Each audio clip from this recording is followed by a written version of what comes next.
Questions come to you. Okay, we're going to call to order the May 19th, 2014 Special Commission for the Las Vegas Centennial Board meeting. Are we in compliance with the open meeting law? Yes, we are. Thank you. And may I please do the roll call? we would love you to do roll call because I can't see down to the end. People online or on the phone? No. Nobody yet? No. Chair Goodman? Here. Councilman Coffin? Here. Councilman Barlow? Here. Member Feldman? Excused. Member Pike? Member Cashman? Excused. Member Arnold? Member Stodel? Here. Member Helton? Here. Member Richard Bryan? Excused. Member Brown? Present. Member Rollencotter? Represented by Hugh Senate. Thank you. And we have a quorum. Thank you. Thank you very much.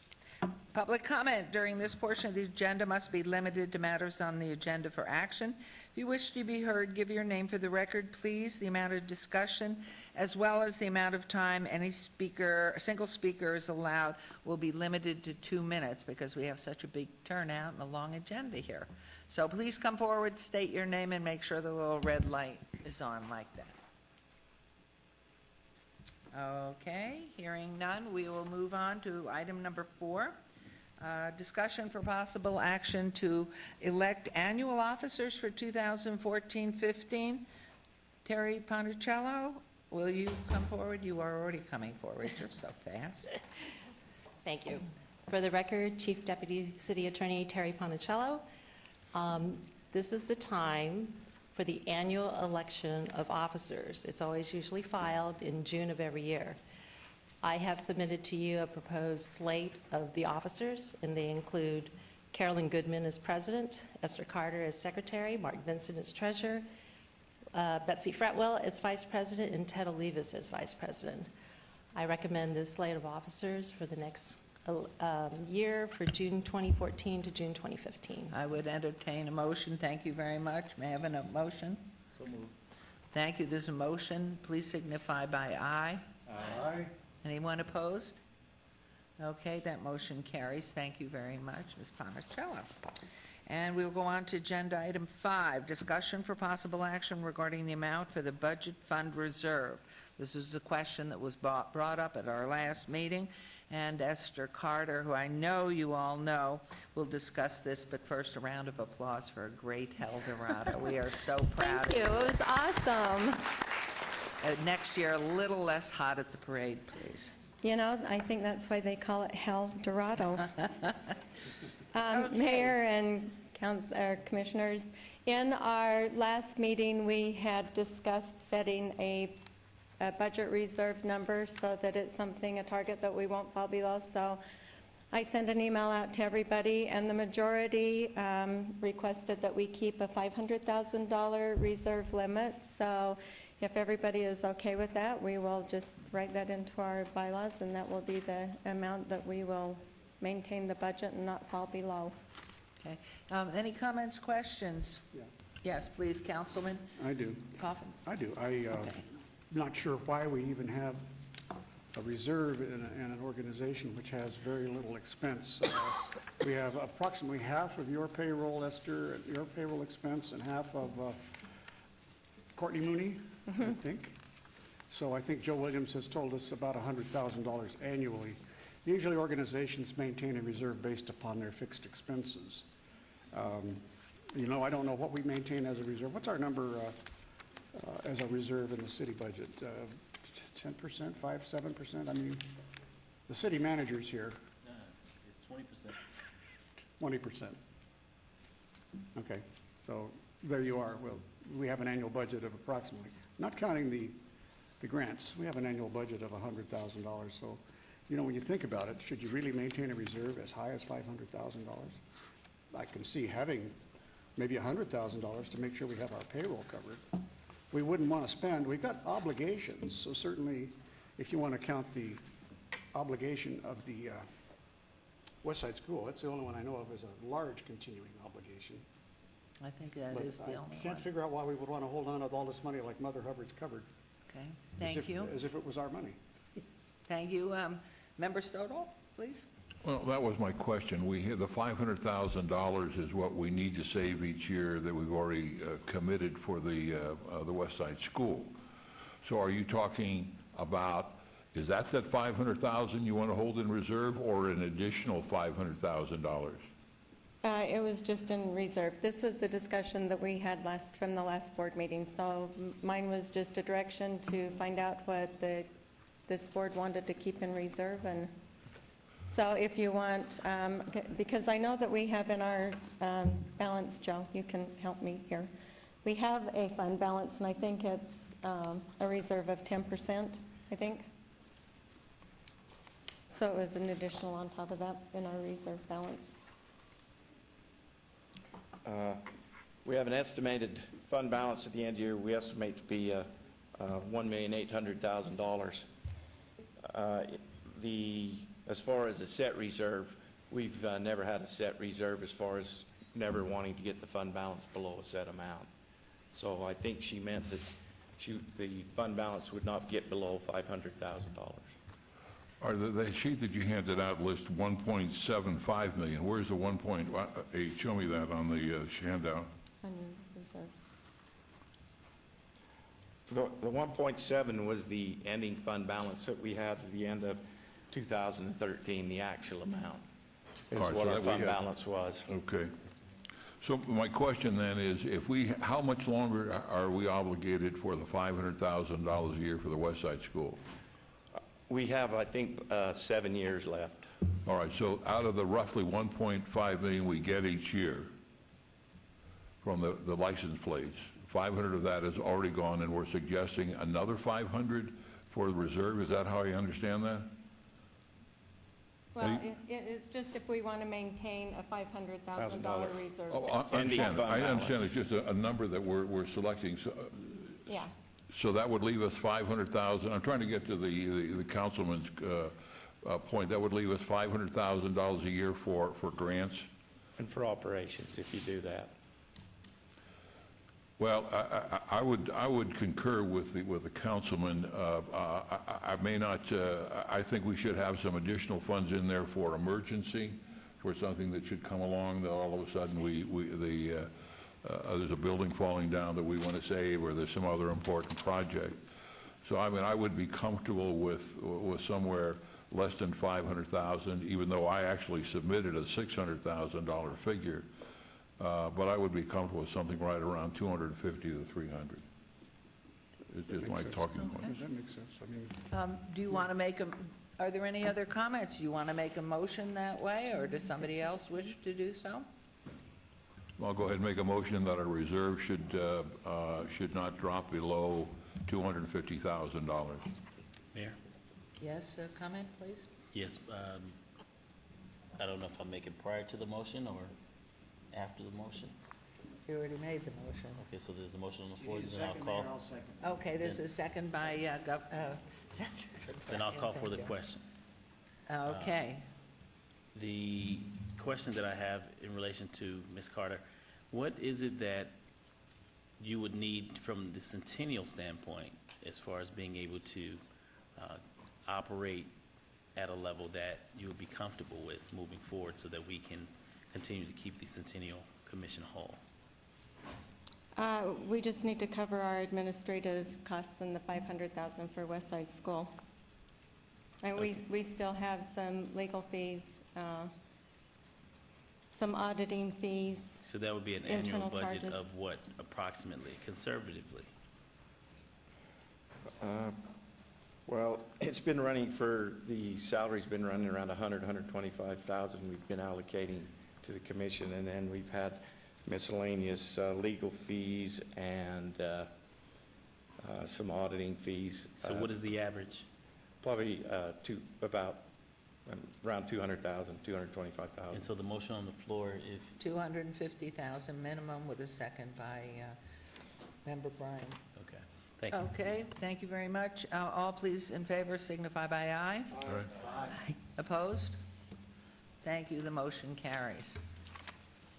Now, on that reserve, are there any restrictions on that, or since that's what's being established, will we have, is it wise to have restrictions of what it could or could not be used for? Is it only for emergency? Is it for a late grant request coming in? As we move forward with this, maybe that's something you can, and is it only going to be salaries? You know, as we need perhaps more people for next year's El Dorado or something, temporary help? So I'd love to see some guidelines on that, if you wouldn't mind. Okay. Okay, we'll move on to agenda item upside down. It's a 6. And discussion for possible action regarding the bylaws for the Commission for the Las Vegas Centennial. Again, Ms. Carter. Okay, again, Mayor and Commissioners, this was from our discussion from our last board meeting. We talked about in our bylaws and in the grant agreement, if the Centennial Commission can provide funding to buy land. That was one of them. And the second one was in the grant agreement, we stated that we could only approve grants up to $100,000. So our Deputy City Attorney, Robert Sylvain, drafted a memo that each of you have received. And it states that, yes, indeed, the commission can purchase land for the city. So that solved one of the issues. And as far as the grants up to $100,000, this commission can grant whatever number they want, as stated in the agreement with the city. Anything over $100,000 has to go to City Council for approval. So that satisfies both of those questions, I believe, that the board had.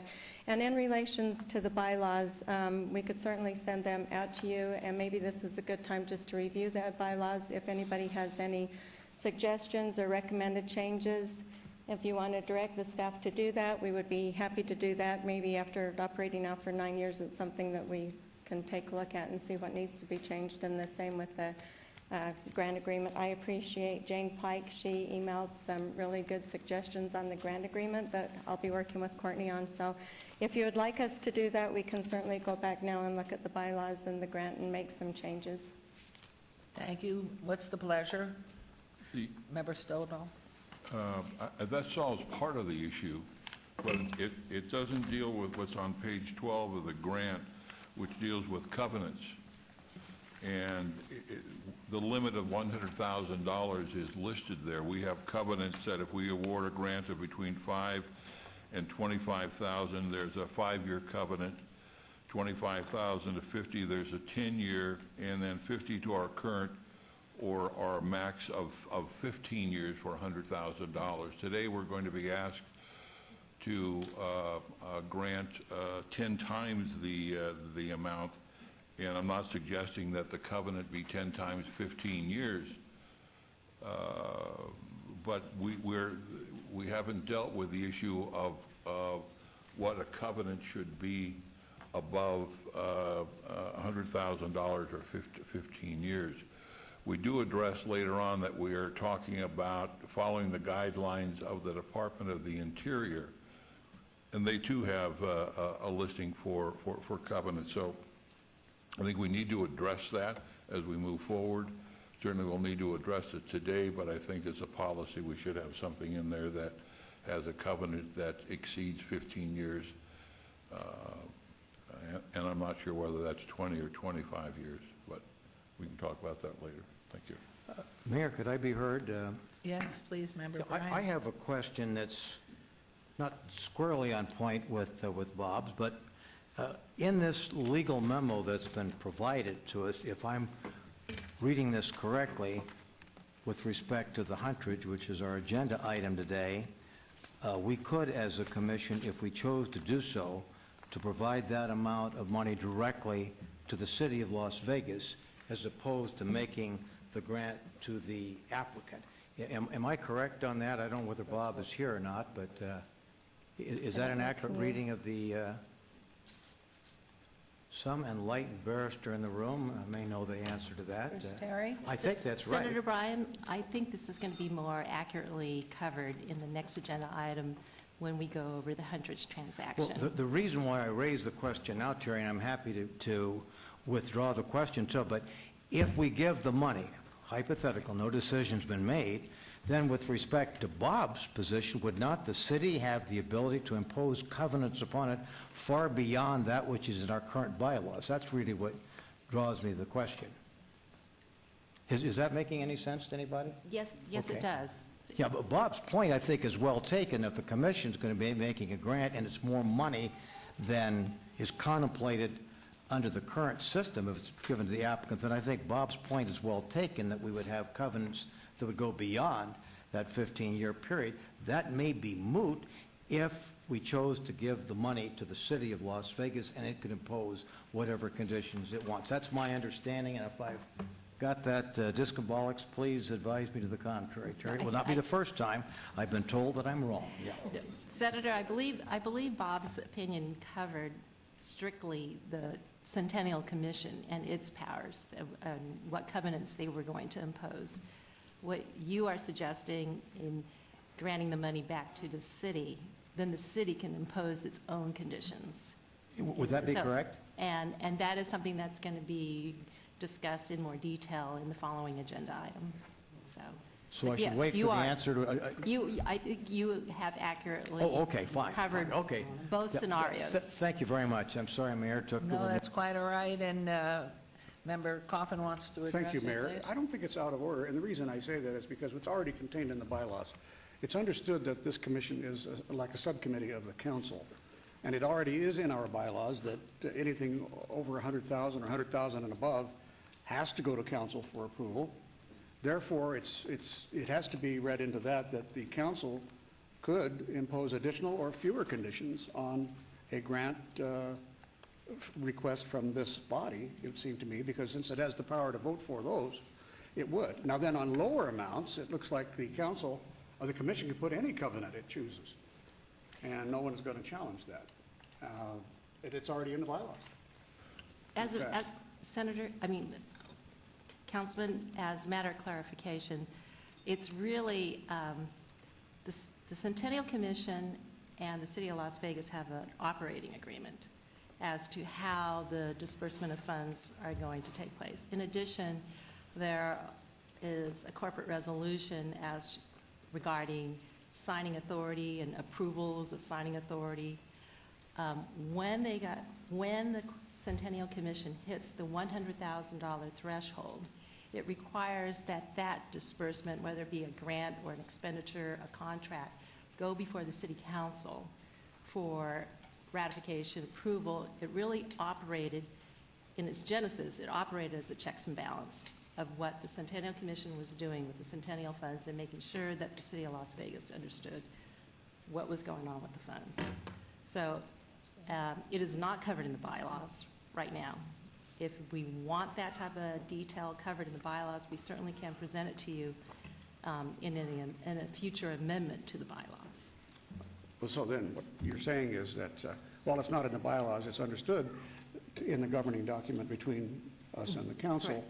So in essence, it's there, and you can either put it in the bylaws if you want to echo the agreement, or you can leave it unspoken because it's certainly going to be, It's already there. it's there. And I think, so that's why I think Governor's remarks on this were in order, because really, that doesn't have anything to do with the Huntridge item. It could have been discussed under that item, but then now you're not talking about you can't take action on the bylaws while you're talking about the Huntridge. We could take action on the bylaws. We could formalize that $100,000 threshold in the bylaws if we so chose. That's the way I see it. Or is that already inherent in the bylaws as they stand? It- As you said, that anything over 100,000 comes to council. Yes, it does. And that's, So there would be that's- no change to the There would be no bylaws change. needed. Yes, unless there are additional changes requested. It's been a while since we made changes to the bylaws.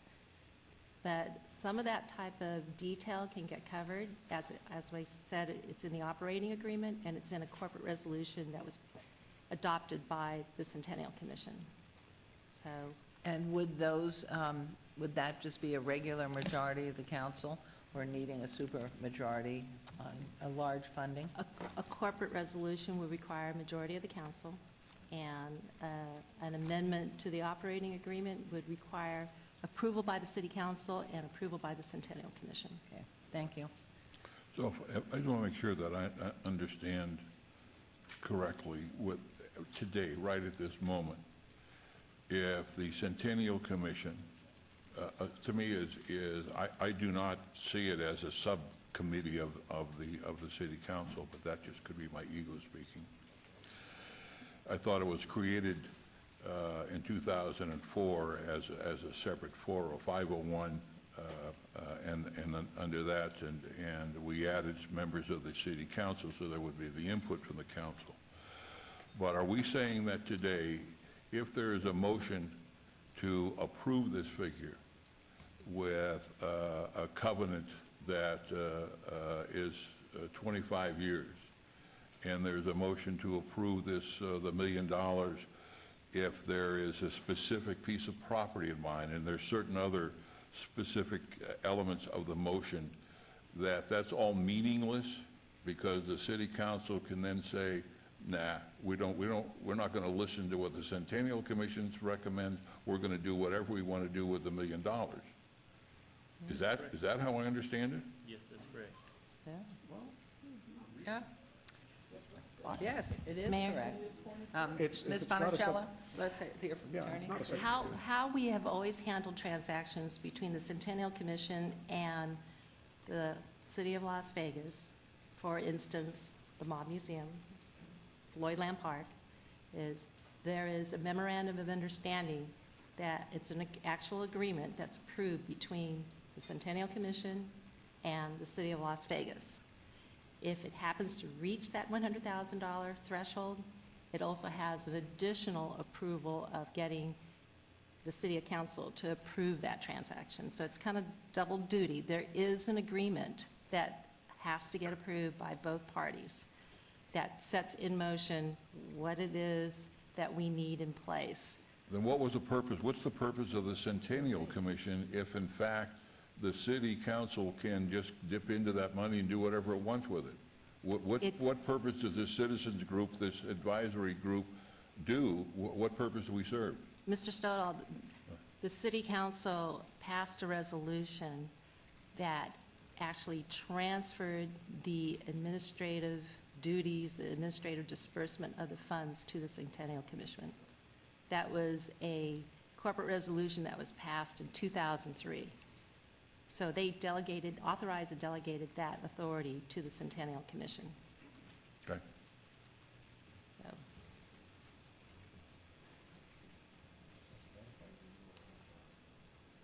Except anything over 100,000 has to go back through the council. But under 100,000. Does not.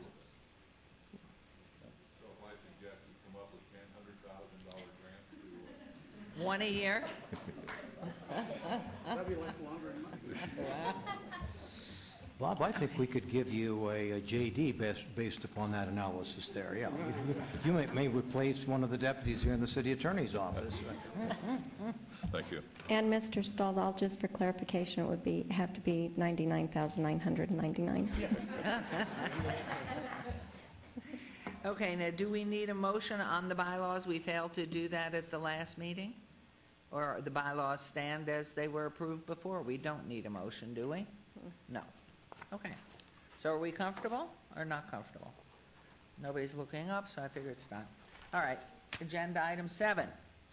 Abeyance, discussion for possible action regarding a grant request in the amount of $1 million from the City of Las Vegas for the acquisition of the Huntridge Theater. And Mr. Arndt, Mr. Adams, will make a presentation, and then I'm going to let them go first, and then you can come.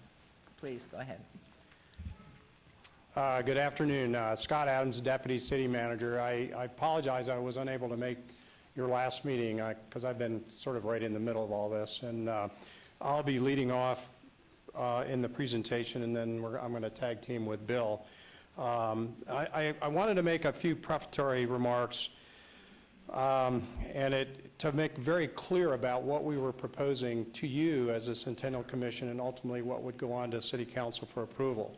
The application that was made for funding was based on our reviewing the financials of the Centennial Commission and understanding that there would be sufficient funds in the Centennial Commission fund balance to make this award, but also leave a cushion there when replenished going forward with the license plate revenue, would not essentially gut the Centennial Commission of its ability to make grants going forward. And understanding its outstanding obligations. The application was from the city to the Centennial Commission, where the city would receive the funds, and the city, working with Huntridge Revival LLC and the current owner, make use of the funds to acquire the interest in the real estate to secure the future of the Huntridge. There are a great deal of details that will need to get worked out on a transaction that's sort of complicated like this. And I'm going to ask Bill to tee up a little bit in a minute the terms that we had laid out, and I think you may have already heard these, but to remind you again of the terms that we would be following or be seeking to secure in the transaction that would eventually go, should you award or allocate these funds to City Council for approval. For example, we're going to need, there's been a lot of issues around this project. There's a lawsuit outstanding between the state and the current owner respecting a prior covenant and grant funds received. That would need to be disposed of in some way. And the thinking there was with the city stepping in, taking a very strong position on this project, and a position that would essentially secure the same things that the state was seeking to secure, that they might step aside on that. We would also require the cooperation of the current owner. You have an owner that would need to agree to a lot of the terms that we've talked about and that would be made part of this transaction.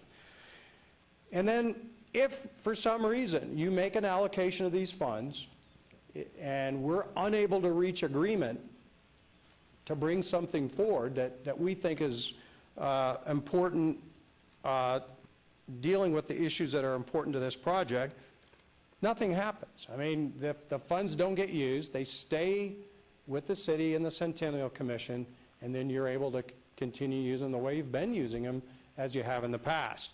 We think there are some terms, though, that are going to be critically important in this type of transaction. One is to protect the future of the Huntridge, that we understand that the Centennial Commission is about making grants relative to the history of Las Vegas. And this is an important historical property. And so it's going to be very important in whatever transaction we believe we should put together and take forward to council, that we're preserving the Huntridge, which is the historic character of this particular piece of real estate. Secondly, $1 million is a lot of money. And we want to craft a transaction that protects the city's risk position going forward. So some of the terms that Bill's talked about and that we're packaging and that we hope to get the current owner and Huntridge Revival LLC to participate in are very self-serving in protecting the city's risk position in this transaction. Something we do a lot in our redevelopment programs. We bring a lot of projects forward to the city, and we're very careful to package those in a way where we're not putting the city's position in any undue risk. And then finally, I have to say, because I've been kind of in the middle of several of these through the years, there is a precedent for doing what we're doing. We have on a number of projects, I think Terry alluded to it, and when we're looking at the financials, provided substantial funding in excess of $100,000 on projects using Centennial funds. Two that I'll bring up, this is the West Side School. If you remember, we came to you probably about 1.5 years, 2 years ago to allocate funds on a long-term basis to be used as debt service payments for a small bond that's gone into the West Side School project. That project is getting very close to being fully packaged and going to City Council at some point in the very near future for approval to go out for full construction and development. It sometimes takes a while to put those packages together once you've approved and made those funds available. Another good example is the Mob Museum. The Mob Museum, I believe you made several grants in excess of $100,000 over a period of time that were used to, as part funding in conjunction with other funds to make the Mob Museum happen. That project didn't go to council right away. As you know, that was a very complicated, very large-scale project where it took a lot of different sources of funding, and eventually we had the funds in place and we had the project packaged to the point where we took it to City Council for approval. And of course, it's been built and it is open and operating. So that's the premise under which we were looking at asking for an allocation of funds from the city to move forward with this project. There are some details to be worked out. And the thinking is you would allocate those funds subject to certain conditions that we would lay out on the record, and then we would seek to achieve those conditions between the point of you allocating funds for this project and it goes to City Council for approval. Now, the City Council will get another bite at the apple. And we could find ourselves in a situation where they add more constraints to the project or take away constraints because they may feel compelled to do something that they feel they should do on this project. But that's kind of the process that we've laid out. The intent here was we would apply for the funds, the city would use the funds to make the acquisition, the title would be in the city's name, and if I look at that memorandum, the legal memorandum that Bob Sylvain wrote, we're really addressing question number 2, which would be, can the commission provide funding to the city for the purpose of purchasing real property? That's what's really at play here. The value of that site is in excess of $1 million. So the question we had, and I posed to our redevelopment staff, is how can we inject $1 million into this project, preserve the hunterage, and protect the city's position as to risk so that we don't lose that money, that investment going forward. So we've crafted a fairly complicated unsubordinated lease with some covenants and things to do those things. So with that, I'll turn it over to Bill to address Mayor, may those we details. ask Scott some questions before he yields the microphone? Yes, I think please. Councilman Barlow I had- think there's several questions here, Councilman Barlow. And Scott, the carefully crafted contract is in the backup. No, it's not. No, we have a term sheet. No, Okay, and so has anyone on the commission seen the carefully crafted contract that you speak of? No, we've not. We're asking for an allocation of funds. Okay, so the next question is it possible for anyone on this commission to see the carefully crafted contract? We've not drafted an agreement. So what is the carefully crafted conversation? I'm just trying to understand this carefully crafted document that you speak of, as far as the covenant. We've not developed that yet. We believe we need an allocation of funds to have the assurance we can sit down with the current owner, with the state. So in other words, this is what you plan to do? Yes. Okay, so Yes. I just wanted to establish that Yes. first. Okay. Secondly, the land itself, being that the question that I asked at the previous Centennial meeting has been answered by legal. I believe it was legal that responded to the question, correct, Esther? Okay, so I'm comfortable with that because the question that I asked was whether or not the Centennial Commission can basically go into, move into a purchase sale price of actual land, real estate. So the question came back, so I'm good there. However, you also mentioned 2 other precedent-setting developments such as the Mob Museum as well as the West Side School. Who owns the West Side School? The West Side School site is owned by the city of Las Okay. Vegas. And who owns the Mob Museum? The Who owned the Mob Museum? The title is held by the city of Las Vegas. Effective ownership under a long-term lease is held by 300 Stewart Avenue Right, Corporation. which is a nonprofit. That's correct. However, prior to that, who owned the property? The city of Las Vegas. Okay. Who owns the Huntridge land today? The entire property is owned by, there's King George LLC, a private owner. I'm sorry? It's currently owned by King George LLC, a private owner. And is there currently issues with the land in relation to a lawsuit, to my understanding? I think they've inherited, as I appreciate it, a covenant that ran with the land that required them to do certain things with the property in terms of preservation. And that came down from the state, correct? Yes. So there's a And- state lawsuit, as I understand? And I believe the state is now enforcing that covenant that was part of a prior grant award. On the current property owner, correct? That's correct. And also, are you aware of any liens associated to this property? There is, I believe, a couple, I believe there's a mortgage. There's a financing lien. Are you familiar with a Clark County lien or liens associated to this parcel? I don't know if we've done an actual It's title public survey. I'm information. not sure we've done a full title survey yet. Right. So would you do that? Because I did do that, and I understand that there are liens on this Okay. that's in question as well. And so I bring this forward because in order to make this really palatable moving forward, I don't believe that the city has ever gone into any type of transaction if in fact there are lawsuits and liens attached to an unclean title. So my question that I'm asking to both you and Bill both is, why would you bring us an application that's not clean from a property standpoint? Councilman, if I could take a Please. stab at that question. Please. For the record, Bill Arndt, Director, Economic and Urban Development. What we've done with this proposed transaction is, and the way I've thought of it is, how would I structure this transaction if I were looking to spend City of Las Vegas funds, even if they were general funds?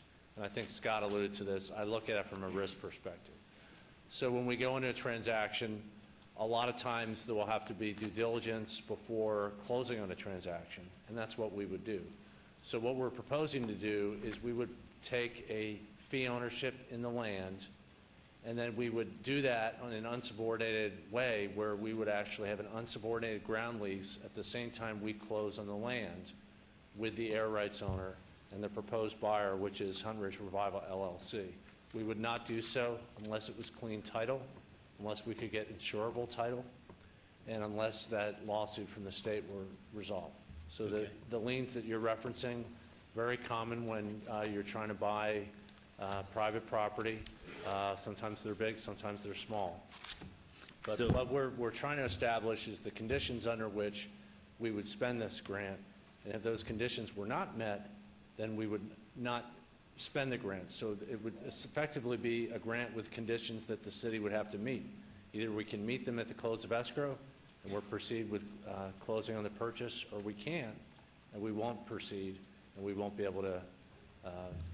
So the only backstop that this commission has is the city of Las Vegas placing conditions on this potential deal structure, to whereas if the conditions are not met by the current ownership or those involved as it relates to the agents involved, then the monies granted to the city of Las Vegas from the commission will be returned back to the commission, That's it's- correct. In fact, they a whole, technically probably wouldn't even transfer. They would probably stay with you. okay?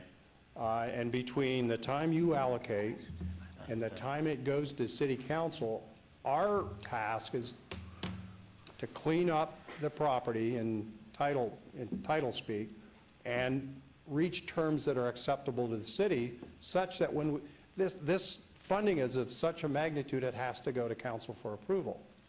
And so that when we do go to council for approval, that's why I had referenced earlier, you get another bite at the apple as a council, that those things would be in place. There would be clean title, or at least recognition of any title issues and resolved at a closing. And we'd get terms that were acceptable to the city and the Centennial Commission that preserved the Huntridge and protected us from any undue risk.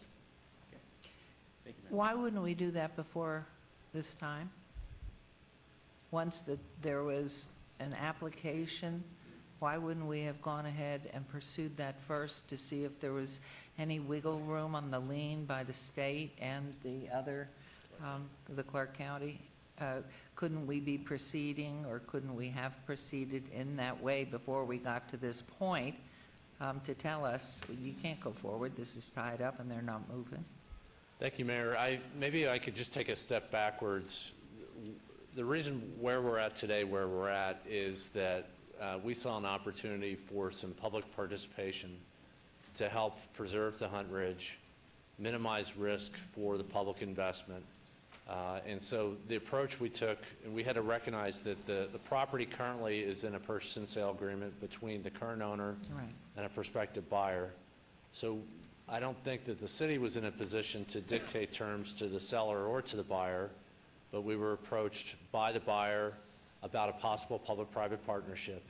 And I would say that it's very common for communities around the country, through cities or through a trust set up on behalf of a city or behalf of historic preservation, to own property in the public interest. So that's a very common transaction structure, if you will. Well, that So again, we felt that this was the appropriate thing to do at this time, given that there's an open contract between a buyer and seller. Both parties would have to be amenable to it to make it work. And we think that this investment, while it's significant for a $10 to $14 million project to get the building not only preserved, but actually in active reuse and actually inactive use, is what we're trying to accomplish. So we do recognize and appreciate that it is a significant investment, but we think to not only preserve the building, but to put it into reuse, this is a worthwhile investment for the community. Okay, I think really what I was getting at is, why wouldn't we have seen if there was any wiggle room to get the lien satisfied, and from the county as well, before we even got in the discussion? I'm not even, the project's excellent project, not going there. But if in fact the state is not going to remove that, what does that encumbrance do to the property? What does that do to the cost? And it would seem to me that in a real estate, anything in real estate, you would find out first, what does it take to get this settled? Is there any wiggle room? And do we have to have private funding also committed to show, you know, a good sense that there's been $2 million raised by the private sector already to get some movement here? Yeah. Well, and yes, please. If I could just add, I think there's been conversations between Huntridge Revival LLC and the current property owner respecting the kinds of terms that we're trying to seek. It may be worth somebody representing that group to maybe comment on that. I mean, we've been trying to move quickly. There's the other aspect of this is they do have a contract that Bill alluded to, and we're trying to move along at a pace that would allow us to make this happen within the terms of their agreement. So some of that discussion has taken place, Okay. but not all of it. Okay, thank you, Member Stoddard. A couple of things. First of all, you're correct. There is a precedent for this, and that precedent is that the city of Las Vegas back in 1994 already gave the $100,000 to $150,000 as a down payment, matched by the state of $300,000, and private citizens raised another $300,000 or $400,000 and bought. A nonprofit group brought the 100 back in '94. And the $150,000 that came from redevelopment also contained covenants. And I don't know if you're aware of those covenants, that piece of that $150,000. But the difference is, and I think that Councilman Barlow is correct, the difference is that was a nonprofit. And there are plenty of private partnerships that are, so it's not unusual to get in a relationship with a private business. But my question is this.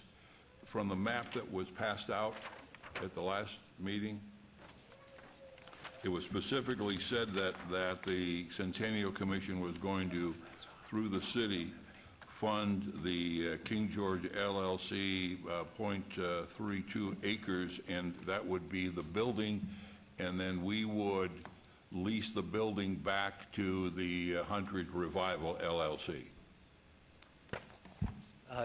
Thank you, Member Stoddall.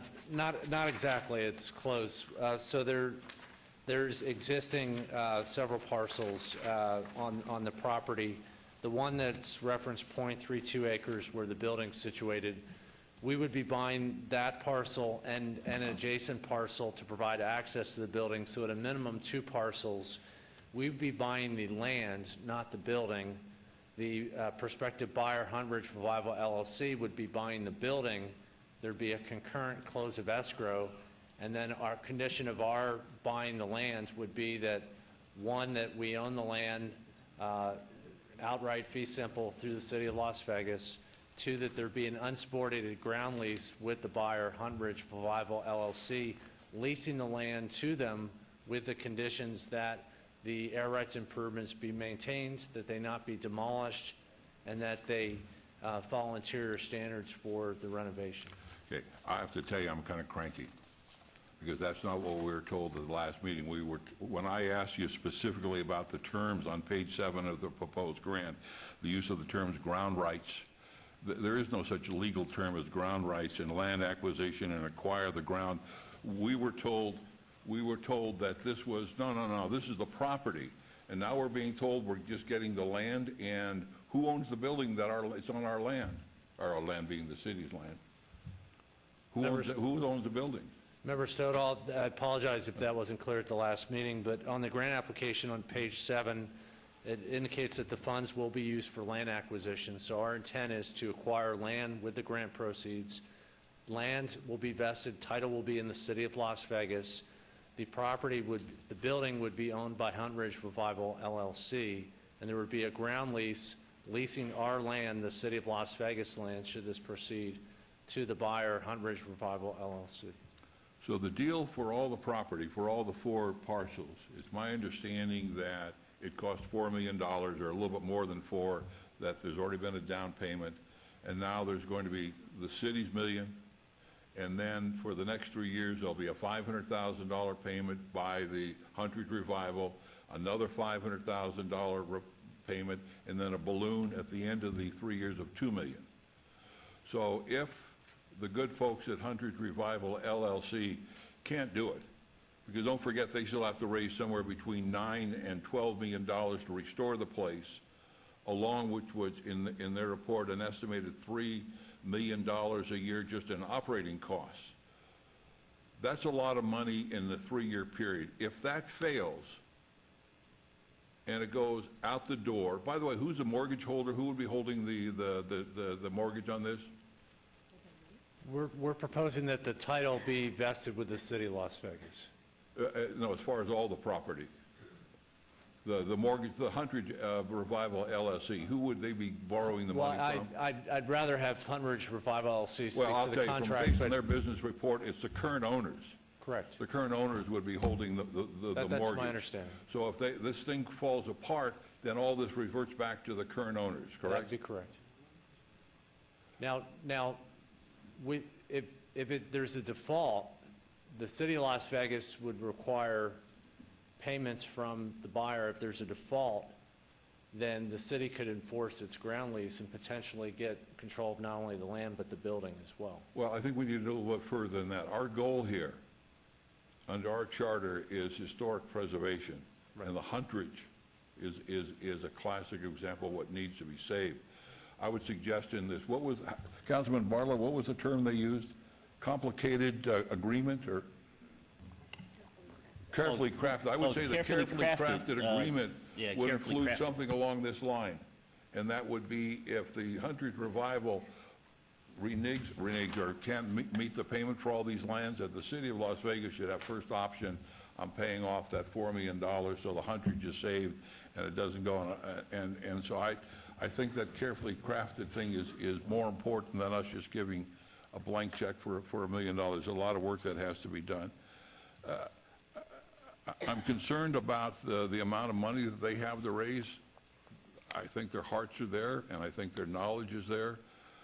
But I think we've got to protect the city's money. And one other question. Let me back up. The covenants, by the way, they violated several covenants, not just one. And there were some questions asked, why is the state coming down at this point? The state had made several efforts contacting their current owners, on-site investigations they were not allowed in, which is according to the covenants, they're allowed reasonable access to it. And they have not been allowed, they haven't responded to any of the telephone calls or other communications. So I don't know how that will all pan out. And the question of other liens and attachments, I think we've already addressed that. So I'm very uncomfortable with just buying the land on this one piece here because it doesn't include the entire Hunted building. It only includes parts of it. Do you have any idea why it's laid out like this? These parcels? They don't make any sense. Member Sodal, a couple questions. To answer your last question first, parcel maps are kind of all over the map. It just parcels change over time, so it probably had to do with the way it was originally developed.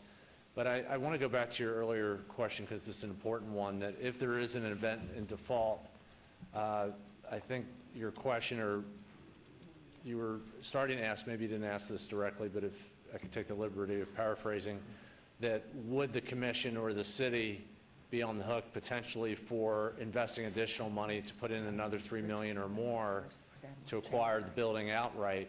And the way I wouldn't use the word hooks. I think we should be obligated to do that. Right, and I would just offer that the reason we're trying to structure it this way, and I'd like to ask our city attorney that's here, Ms. Policello, to comment on it, but the way we're trying to structure it in this way is that if there is a default, because we have an unsubordinated ground lease and we're in a senior position, we might have the right to do that, but we shouldn't need to do that because we're controlling the building. So if the property, for instance, were to resort to the Mizrakis and to the current owner, King George LLC, and they threaten to tear it down, we could say, well, you're not going to because we have a lease with you, which prevents you from doing that.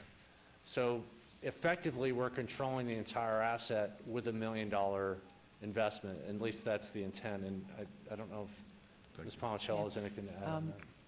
If I might add here, if it's all right, Member Bryan first and then Member Pike. Please go ahead. Yeah, I want to be supportive of this. I think with the exception of Councilman Coffin, nobody has more of a residence and a history with this building. We lived at 1141 Maryland Parkway. I watched it go up a piece at a time. Attended the first matinee there in 1944 when the theater opened. But the more I hear about this, it is exceedingly complicated, and I'm just not comfortable today.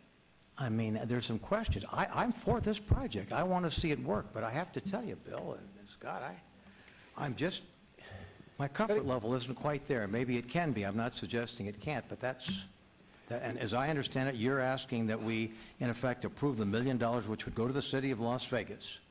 And I take it, just one other question that's somewhat minor by comparison, but if this deal falls through, I take it the $1 million that we've given to the city for this project would automatically revert back to the Centennial Commission? Yeah. I would presume that that would be. That's correct. Yeah, and okay. as Mr. Adams indicated, we take it a step further. We would basically keep it in the commission's account and only release it to escrow if all the conditions that this body would impose on the money are satisfied. Yeah, you know, I mean, I know you've spent a lot of time on this, but Councilman Barlow talks about this carefully crafted, and it's frankly all upstairs, and you certainly know more about it than I do, but there's just a few more questions to this. Could I weigh in again, just Yeah. to respond to those comments Yes. and the others? One of the things that we were looking at was starting with the premise that we didn't have the $4 million you needed to acquire the entire property, and the other 10 or more that it takes to renovate the building and get a finished project, like we did with the Mob Museum and the other projects. So how do we inject $1 million and achieve an outcome that protects the Huntridge and minimizes our risk? The flip side of it, and I think this was, I understand it was brought up at the last meeting, the thing that concerns me is they've only got a year or two left on the time period, the sunset of the covenant on that property. The property's worth about $4 million with liens of about $800,000 on it, mortgages and otherwise. It's a real easy calculation to say, we'll just wait out the time period on the covenant, we'll sell to an investor, it's not on the local register, it's on the national register, and we'll scrape the site and redevelop the project. So that was the premise we started with. So we thought that we tried to find a way, and we think we've got there, that we can inject $1 million into that bigger goal, control it, control the building from being torn down through the covenant, protect the city's risk position through an unsubordinated lease. And those of you who are lawyers and have worked through insubordinated leases, they're pretty good. You can have the upper rights owners duking it out while you're sitting under there with the ground waiting for them to work it out. It's pretty hard to lose your position on an unsubordinated lease. We will not depart from that position. If we can't get that out of the current owner, we won't go forward with a transaction. Thank you. Member Pike. Thank you. Just a couple questions to make sure that I'm clear on what is being asked. The $1 million that's being requested to purchase the ground rights, are the ground rights $1 million? Or are they $4 million? Or does the $4 million include the ground rights and the actual structure? The latter, the $4 million includes the lands, all the grounds, and the actual improvements, the structure. The $4 million. So the $1 million is the cost of actual ground rights, buying the property that structure sits on? Correct. Okay. It talks in here in the application, the funds will be used for land acquisition, and then once the land is acquired, the ground will be leased to the LLC. And I don't know if I missed it, but was there a conversation about what that lease would look like? How much would that be leased for? Thank you, Member Pike. We're still working out the terms, but what we are contemplating is that we would give the buyer and developer time to renovate the building, so there'd be essentially deferred rent, but then once the property is fully renovated, that it could turn into a participatory lease where the city of Las Vegas would actually get a return on the lease from potential revenue and profits that are generated off the property. So I know that is one of the questions.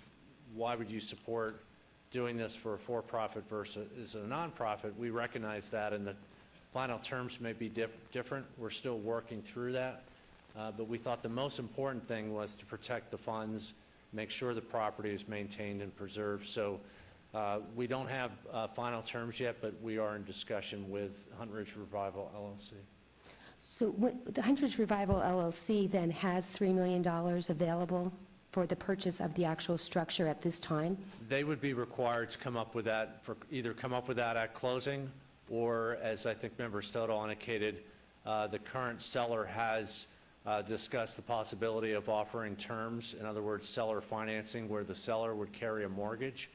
As Mr. Adams indicated, it would be our desire at closing to have an unsubordinated lease, which would mean even if there was a default on those terms, our lease would survive, and we potentially could even foreclose on the building if our terms were not satisfied. So still has to be resolved, but I'd rather have Hunt Ridge Revival answer where they're at with their funding situation, but it would require them to either come up with cash at closing or come up with debt or equity, either from the current owner or from others to close on the purchase of the building. And my concern is, you had mentioned, well, if somebody did default, then it would ultimately could revert back to the city for ownership, and sometimes that's not always a good thing.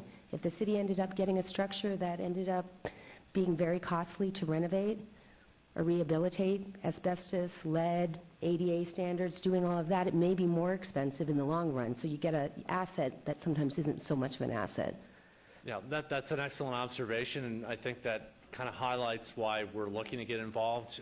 We're talking about historic tax credits, new market tax credits. You're exactly right. These buildings do tend to be very expensive to renovate compared to other buildings of like size.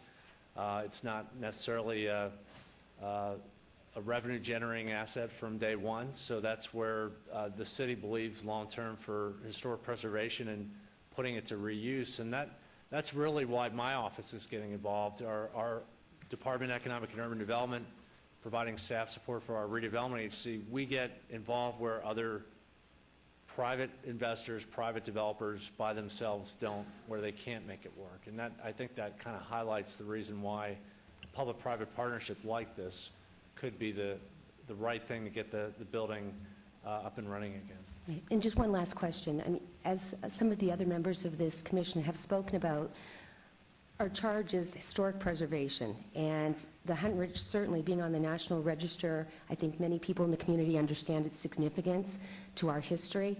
I'm concerned when we spoke last time about what some of the plans were for the development. It sounded more like a renovation than necessarily a historic preservation. And I just wondered if you could address that. How does that fit in with the task of this commission? Thank you. The business plan that we've received from Hunt Ridge Revival LLC contemplates using it for uses which we think are consistent with the recent use as a theater.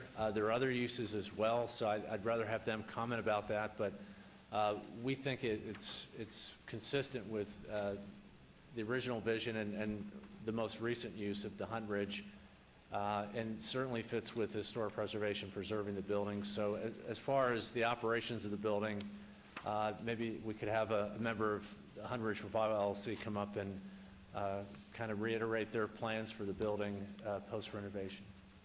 Thank you. What I'd like to do, too, is maybe this is a little off the center of this, but I think saving the Hunt Ridge is fabulous. I know they had hundreds of people out there loving that building, painting it. I'm sure they had several $100,000 worth of donated paint and scaffolding to bring it up so it looks beautiful right now. But listening to everything that's been said in your presentation and hearing the cost that's projected of the renovation, the purchase of the building, how much money has been raised by the private sector? Are there several million committed already beyond what was raised and donated for the painting and the scaffolding? How much money is committed on the private side to purchase the building once this money would be granted to go into the land? Mayor, our private partner is here, so I think it's appropriate to have them answer that Okay, so we question. will have that. If whoever's representing, we'd love to hear that. I think that's critical. And then I know we have a few more before we go to the public. And so, Councilman Barlow. Yeah, as the LLC makes their way to the podium, Mayor, I do just have some additional Okay. questions. Going back to the structure of the land versus the building, when you, at least when I read it, I'll speak for myself, at least when I read or read the information in the backup, the $1 million was, I thought was tied to not only the structure, meaning the building and the land, but you're sharing with us today that it's for the land only, but not the structure that sits on top of the land. Is that correct, as a point of clarification? Correct. We're using the funds to acquire the land. With that acquisition, we would have requirements for the building owner, should there be preservation, to follow our interior standards, which are in the application, and preserve it according to those standards. Okay. And so in the event that the owner of the building chooses to move on because the business model does not work out for the LLC, then they would have the right to sell the building, and we would basically have to deal with a new owner of the building, as we would be yet and still the owners of the land moving forward, correct? Generally correct. I think we can control a lot of that through the lease. So our lease, we're contemplating, is going to give the the buyer a window of time to renovate the building. If they don't renovate the building, then it can shift to a market rent lease, which would allow us to call them in default if they're unable to make payments for the land.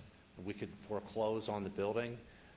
It also could have certain requirements that have to be met in order to provide for a sale, but selling a building without the underlying land with it is usually not an easy task. Right. It's So- going to require consent.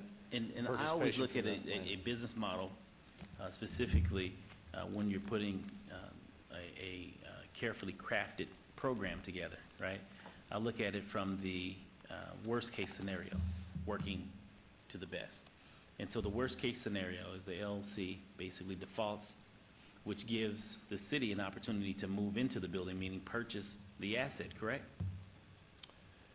It would, we could have a right to buy the building, but again, if we're controlling the building through the lease, I would argue that we wouldn't have to. So if we're investing the money to ensure that the building's not demolished, But if best we're in a position if default the lo- situation to where the LLC just basically folds, who are you negotiating with? so if the LLC defaults, the lender would only be able to foreclose behind our lease, so we'd be in a first position, so we could foreclose on our lease as well. So it'll basically be a loss 360. I'm not sure if I follow you. As far as if there's a default from the LLC, the lender comes in, and you said we, as a city, have an opportunity to default also, right? You have to think of us as a lender. We're the senior lender. Because I'm with we you. own the land, Right. we could foreclose at the same time the lender on the building would foreclose. We'd be in a first position above that lender. Okay. It's really not even that. In an unsubordinated lease, when you say unsubordinated, it means we don't go behind any debt. So you're in first We're position. senior to everything, so. Right, you're in first we- position. But it's, if there was a default on the air rights between one party and another, they would work that out. It would end up with a new air rights owner, but we'd still stay in the ground. Right. Okay. Thank you. Thank you. Anyone else? I see you're lit up over there. Oh, Mayor, I'm sorry. I just, if you don't mind, just want, you mentioned real quick that the Huntress is on the national registry, but not the state registry, because last meeting, we were told that it was on the state and the national registry, so. It's not if on you the could just cities. clarify I that. don't believe it's a historic place. Maybe Bob, he's our in-house expert on this. But I don't believe, I talked to Courtney, I don't believe it's on the local register of historic not. places. It is not. That would be part of a motion that I would make to put it on if we are going to go forward with this, is to get it on the city register. It's on the national register, but not the city. Okay, continue on. The floor is yours. A couple of points. While I was not like Senator Bryan there at the opening of the Huntridge, I was an usher there for a couple of years on the Saturday matinee, and those were always interesting. Two quick points. One is the Huntridge, the covenant goes through July 1st of 2017. So there's still more than 2 years before they would be able to bulldoze that building. And secondly, just throw it out there as a thought, the idea of what we did with the West Side School. Maybe we cut the pie in 3 pieces, $330,000 a year. That way we'd have a little bit more control. Just throwing that out. I'm not sure it's feasible, but it was an idea that came up at this end. So, thank you, Mayor. Thank you. So I think now at this point, unless there are any other questions, comments?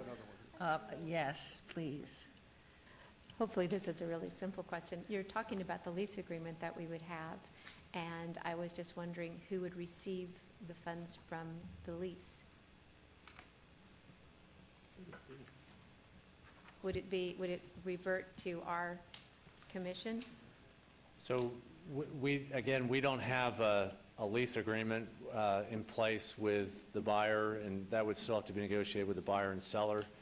But to the extent that we would get funds in, as far as lease payments in back to the city, we could certainly structure it that it go back into this commission's fund for future expenditure.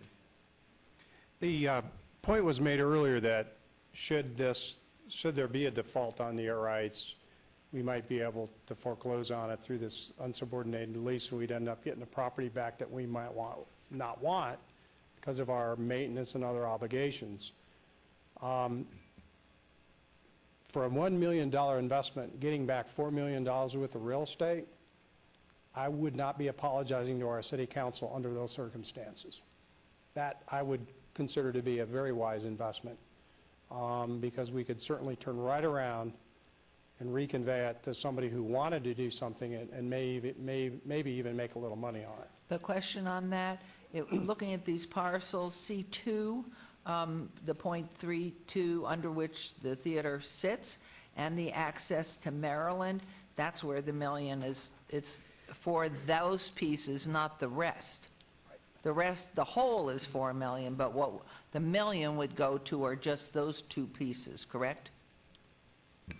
Mayor, that's generally correct, although we need to work with the buyer and the seller, and we might actually prefer access off of Charleston, but we want to make sure that there's access to the building so that. But you're not we control getting, I that. think when we first met about this, my understanding was if we put up the million, get the parcel and access to either one or the other, we would have a value of 4 million. The reality is we would have the access to the pad under the Huntridge and access to one of the streets for the 1 million. It would not be valued at 4 million. Correct. Okay. That's what I thought I heard, but I wasn't sure. So what I think would be, did you want to say something, Member Pike? Again, I saw your hand. Could I just ask one follow-up question to your conversation? If the LLC were to default, would it not go back to the mortgage holder, who would then be responsible and be the owner of the leasehold estate, and they'd be responsible for complying with the lease with the city? That's correct. That's my understanding. So if Huntridge LLC defaulted, it wouldn't necessarily come back to the city, it would go to they'd be defaulting on to the mortgage holder. Correct. And then whoever that is then would need to comply with whatever terms were in the leaseholder's agreement. Correct. That's Okay, correct. thank you. It would not default back to the city. The failure on the property would default back to the mortgage holder of the building. That's correct. Okay, thank you. What was the name, Mayor? Hey, Mayor. You're the How mayor. are you?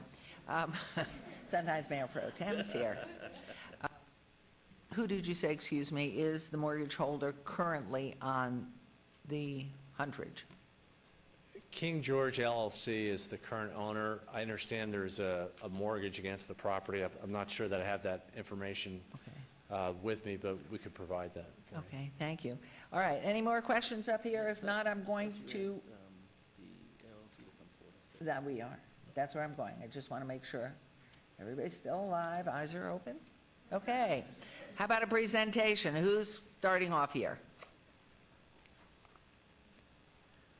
Never saw this man before. Who let him in here? Two somebodies. Thank you guys for the time and the continued consideration. I guess I'll just start this. There are quite a few questions that have popped up. We have answers for most of them. I Joey, do just want to start. Excuse me, you want to say your name so we have it for the record, please? My name is Joey Vanis with Huntridge Revival. Hi, Michael Cornthwaite, Huntridge Revival also. Thank you. So I'd just like to start by saying that this is obviously a complicated deal. We know that as well as anybody in this room. It's been a long haul just to get to this place where we are today. The reason that Michael and myself both decided to go down this road in the first place was we saw a pretty incredible building and property that we just believed deserved to be cared for and deserved to be brought back to life. And it's just that simple. We had no grand visions of this turning into a giant cash cow or getting rich from this deal. Quite frankly, we're both going poor in this deal to this point. So it was really just about that. Let's do something, because if we don't do something, who's going to? And we took a leap of faith, and we looked each other in the face, and before we signed that contract, and I said, hey, what happens if we get a year down the road, 2 years down the road, and this thing breaks the banks, and, we're just unable to continue, and someone else swoops in and picks up the deal, and it's usually the second guy in that makes the money, right, or makes the deal work. And Michael said, well, as long as that building's still standing in 20 years, I'll feel that we won. And I believe that to be the truth. That's really all that we're here for. Now we're going to do everything that we can to build a business on top of it and bring it back to life and make it the amazing place that it once was, and even better into the future. We've got pretty extensive plans around that. We feel like we have the right team of people. We feel like we have the experience. We feel like we care enough, and that's the biggest thing. So in terms of all these unanswered questions, happy to answer them to the best of our ability right now. We came into this and we decided in the beginning that this was a very public purpose project. Everything that we did from the beginning was to try and put this piece of history into the hands of the people, and the people have responded. That's been the only thing that's really kept this thing going, is the people of Las Vegas. People like ourselves can only do so much. It's everybody else that's here. This project isn't about me, it's not about him. It's really about everybody here.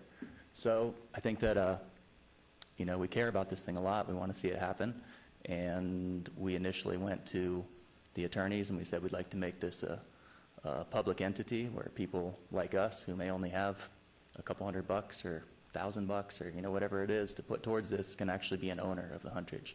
And we couldn't do it because we couldn't afford the several $100,000 to set up the company, and everybody advised against it, so we didn't have the time, we didn't have the resources to set it up originally, and it was going to put a huge burden on the operations of this business into the future. So then we said, all right, well, maybe we can start a crowdfunding campaign and get some of the initial startup we need and get everybody involved. So we did that, and it was wildly successful. You see, every time we open the door for people to respond, they respond. And we started down the private sector, and we said, well, we're going to raise some private money for this thing. And, a lot of these same challenges we're talking about now, those popped up. And at that time, we also started talking with the city of Las Vegas, who said, we have an interest in purchasing the property and just owning the property and then doing this unsubordinated land lease concept back to you. And we said, that's great too. We don't care what we own or don't own.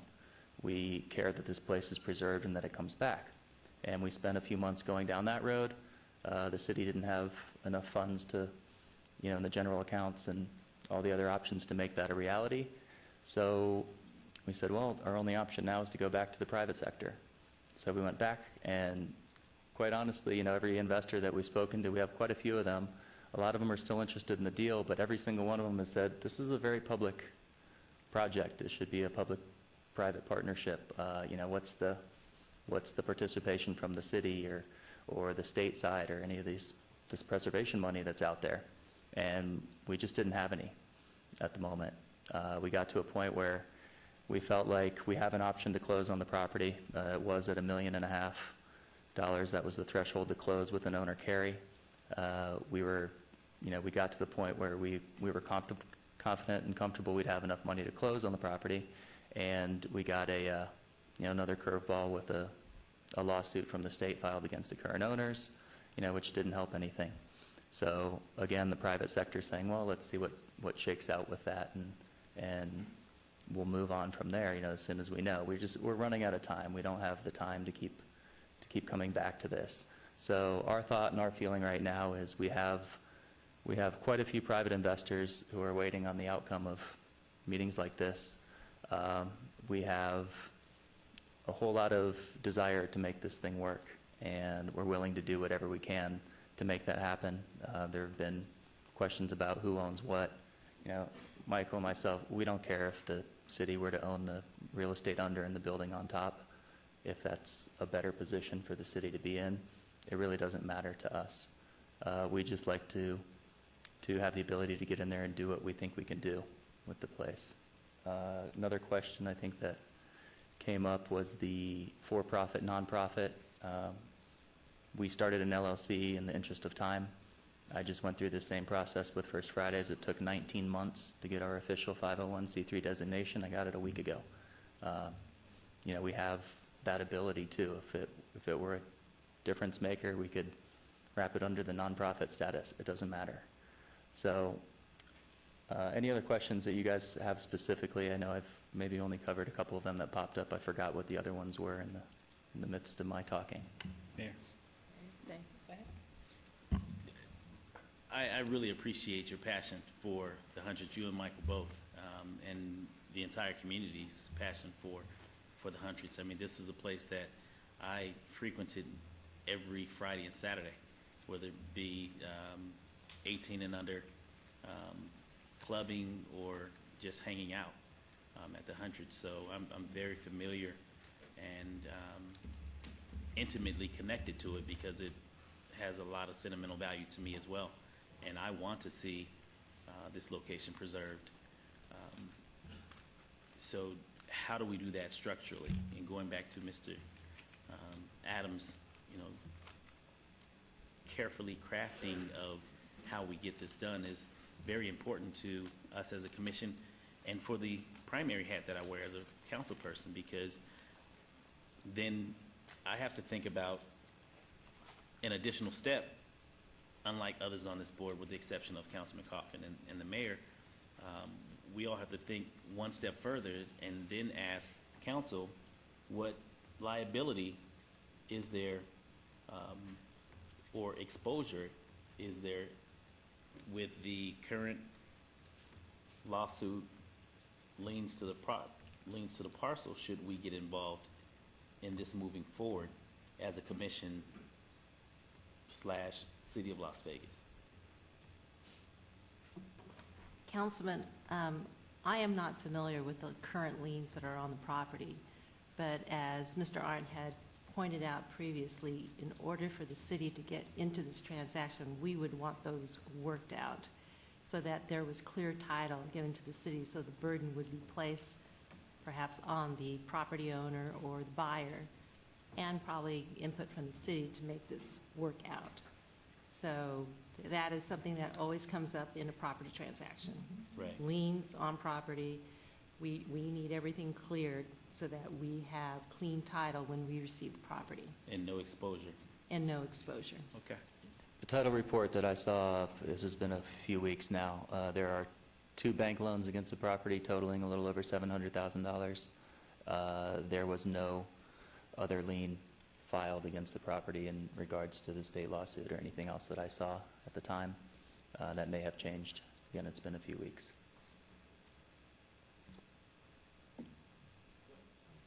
Sorry, just one final question for me. How much money do you all have on the table for this transaction today? We've got between $500,000 and $1.5 million, depending on how the outcomes of today and a couple other conversations that are going on. We're looking at outside of the Centennial's commitment.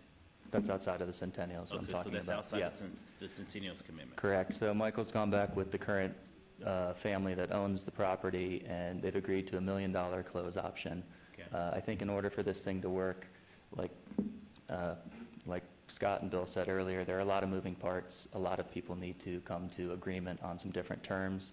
We all understand that. I think for it to really work, the city, the state, us as potential operators moving forward, and the current owners all have to collaborate and come up with the deal that makes everybody happy and makes it work. And if that doesn't happen, then the deal doesn't move forward.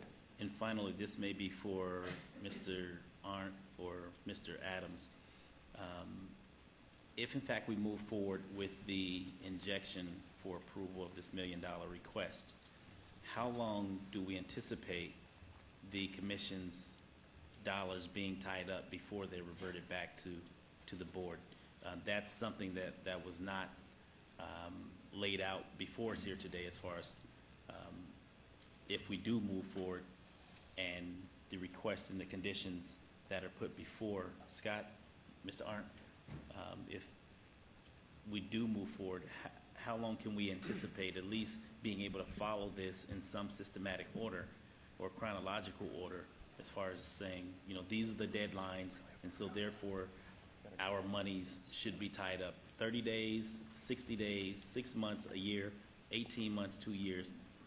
I think it's going to be a fairly short timeframe, in that we're really tracking an existing purchase and sale agreement they've got for the site. So I'm presuming, I mean, at the short end of it, it would be the deadline for closing under that agreement. And if they were able to negotiate any extension of that, understanding the city was involved, there may be a short extension. So I can't imagine this going much beyond 6 months or so, but I would defer to them in terms of what they have under contract and what they might be able to achieve. Could I just even ask in there, was it July of 2017? It protects the building with the contribution from the commission? Is that the date? What's the deadline date on preserving and protecting the rights on the building? Mayor, the current covenants expire July of 2017. What we're proposing could protect it in perpetuity. And then I think Mr. Cornthwaite was going to address the current escrow. I think Scott mentioned 6 months, but I think everyone desires that it happens much more quickly. Yeah, we're only under contract for another couple of months with possibly the option to extend briefly. But we've sort of overextended our own time and commitment to this project. So we're trying to come to some resolution in a short period of time as well, just for our own purposes. Thank you. Member Well, Stovall? Michael, Joey, the Huntridge there are bodies of people with good intentions, bright human beings, and they have gone away. The two of you have stayed the course through this period of time to where you're here today. So hats off to you on keeping that. I don't think you're going to be able to retire with the money you make from the Huntridge. Hopefully you can. And I think you answered the question. I thought that July 1st was a deadline that you had to come up with the money to Yeah, July 10th. Okay. And you don't have a problem if our deal is for the building and the land? No. Okay. What would happen if we spread it out over 3 years of 330? Does that support by the city? Does that give your investors enough faith that there's this kind of money behind it? I think that's a good question, but I would probably say no, only because this is something that hasn't been, per what Mr. Arndt and Mr. Adams said, we still have to go back to the ownership, the current ownership, and work through these details. So going back from an existing contract that was a minimum close price of 1.5 with the remaining 2.5 carried by ownership, that's a pretty significant difference. So I would imagine that might be a deal breaker. I'll point out to you that in 2002, the current owners bought the property with all these covenants for $950,000. And you're saying there's still $700,000 due? That's correct. I think they borrowed against it over time, and my understanding is they bought just the parcel with the theater on it and not the entire. I think the family owned the whole area. They bought the old No, post office. on that transaction, I thought they had the other parcels first and bought the theater for that amount. Thank you. Thanks, guys. Okay, any questions, comments? I'd like to hear from the Well, public, Your Honor. Okay. If we are entitled to have the public come up and say. Yes, certainly. Anyone from the public at this point? Let's just open this up, please. And if you'll come forward and state your name. And please let us know, too, if you were part of the painting crew, in which case we all want to thank you. And if you weren't, you're fired if you didn't paint. My name is Frank DeFrancesco. I'm a 36-year native of Las Vegas. I didn't help paint. Good. I kind of told people what to do. I'm good at that. If you look across the country, you'll see cities rebuilding their urban cores with a blend of redevelopment and historical preservation. You can see this in areas of Portland, Oregon, Austin, Texas, Old Town San Diego, San Francisco, California, just to name a few. These cities have learned that for neighborhoods to be economically and culturally viable, they need strong identifiers of the cultural history of that area. These identifiers, or anchors, are often found in historical landmarks that have been preserved and sometimes serve a new purpose. These cities understand that at the core of a strong, healthy, and sustainable city, you always find a vibrant cultural and historical backbone. This blending of preservation mixed with progress is creating historical fluid landscapes in these regions and has been an economic boom for the cities that utilize it. You could even see this in Las Vegas of today, where the old Las Vegas post office is now a thriving mom museum, and the historic Fifth Street School, which is filled with local arts and architectural organizations. The City of Las Vegas Centennial Plan is in place to help improve the tax base and spur job growth for the next 20 years and beyond. A major portion of this plan is to acknowledge and build around major anchors in the city. I do not know of a greater anchor for the Huntridge District than that of the Huntridge Theater. Not only is it an anchor, but it's also a gateway to downtown and Fremont East and to Midtown and UNLV. To neglect the building is a foolish thing for the city to do when this city is trying to redevelop its urban core. Utilizing the Huntridge Theater as a historical anchor in the Huntridge District increases the walkability factors of the area, and studies have shown that consumers who walk spend considerably more than those who drive. It will increase the cultural footprint of Las Vegas. It will expand the economic growth of the city. When we visit a city, we identify with the history of that city. Losing out on a chance to reopen the Huntridge Theater will only cause residents and visitors alike to miss out on the history of Las Vegas. In 3 years, I want to take my friends from out of town who want to see the real Las Vegas to the Huntridge Theater. It will be an embarrassment and a failure on the city's part if all I can show them is another gas station or mini mall where the Huntridge once stood. 57 sites in Nevada are on the State Historic Places list. Only 11 buildings on this list fall within Las Vegas, and one has already burnt down. The Huntridge Theater is one of those 10, and we must do everything in our power to bring it back for the enjoyment of residents and visitors to the Huntridge District and to Las Vegas. Thank you very much. Thank you. Very nicely said. Mayor, if I may, I'd like to compliment the speaker on the choice of colors. Red and black. Las Vegas High School. Yeah, I certainly support that. Well stated, my friend, well stated. Anyone else, please come forward. And be sure to say if you painted or did not paint. I painted. Good. My name is Kathleen Carr Desposito. I'm the current president of the Huntridge Neighborhood Association. I've lived in the Huntridge neighborhood for almost 25 years.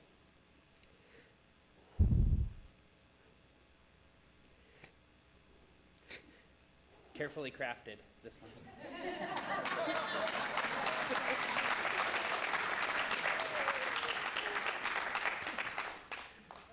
The gentleman standing next to me is my son, who grew up in the neighborhood and now lives with his beautiful wife in the neighborhood.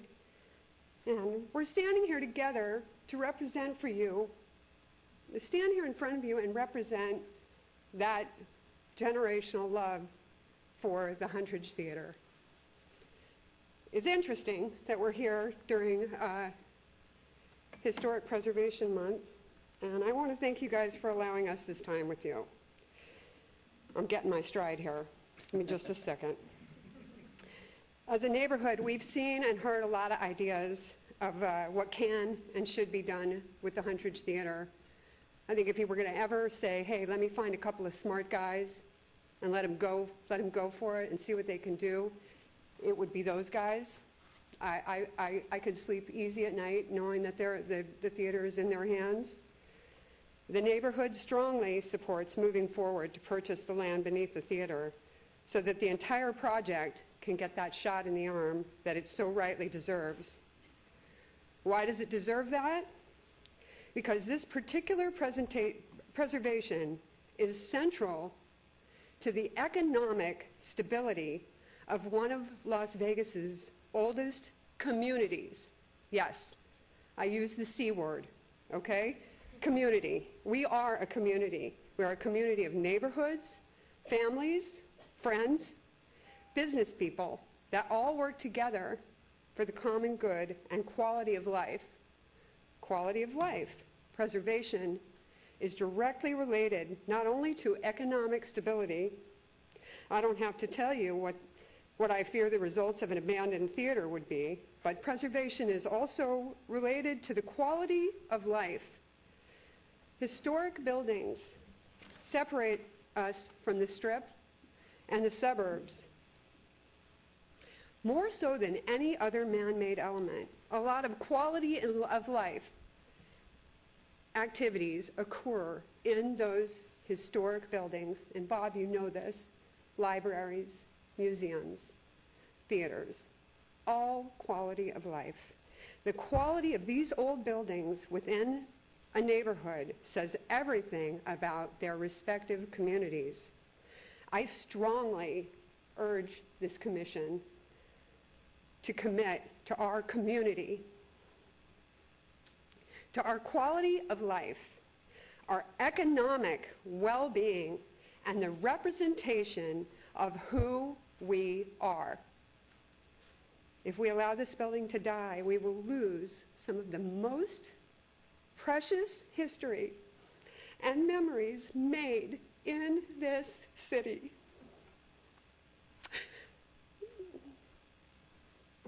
I thank you guys so much today for your time, and thanks, buddy.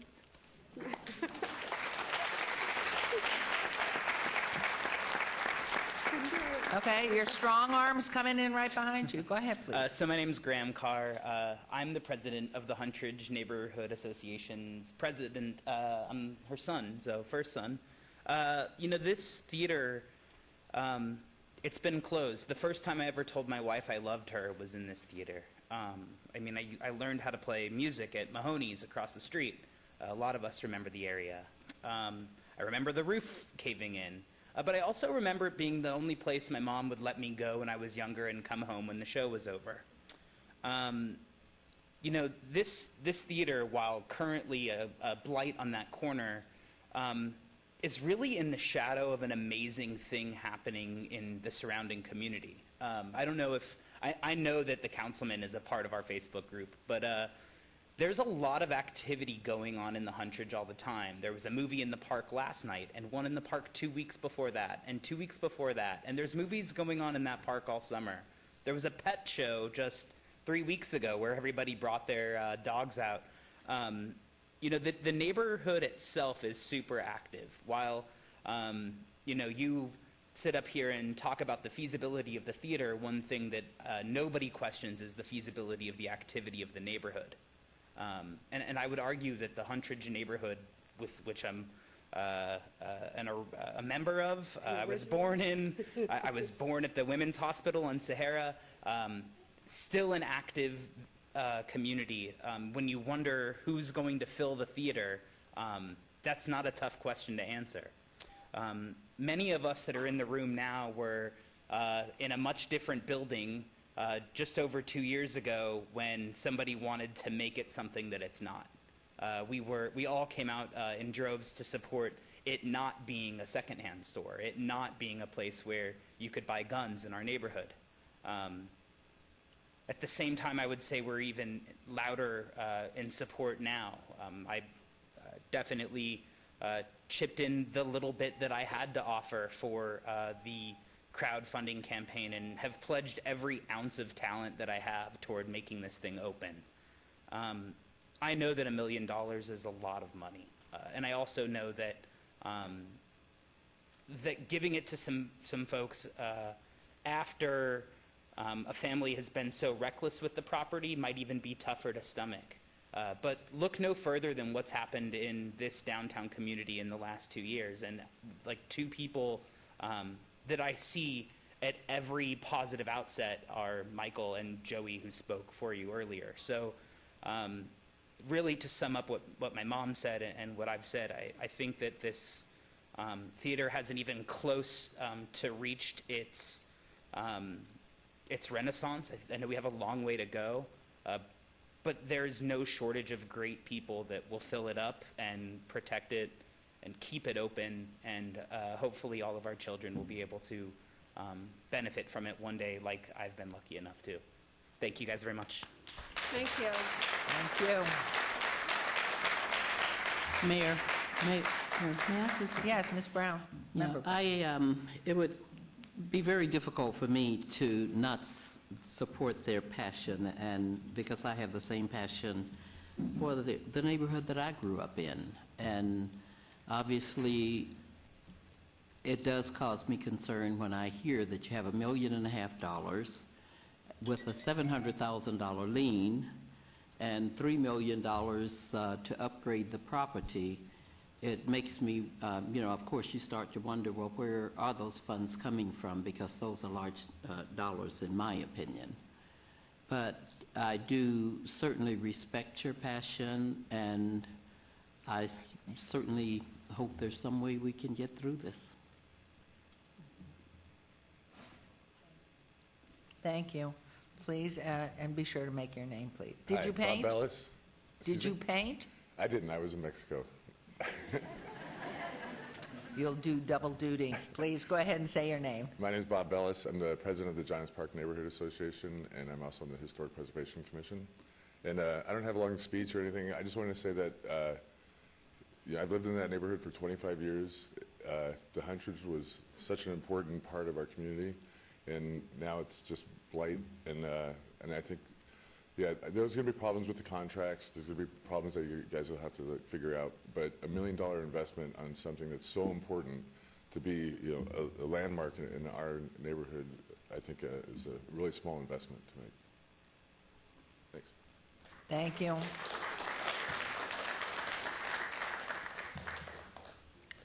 Good afternoon. My name is Charles Ressler.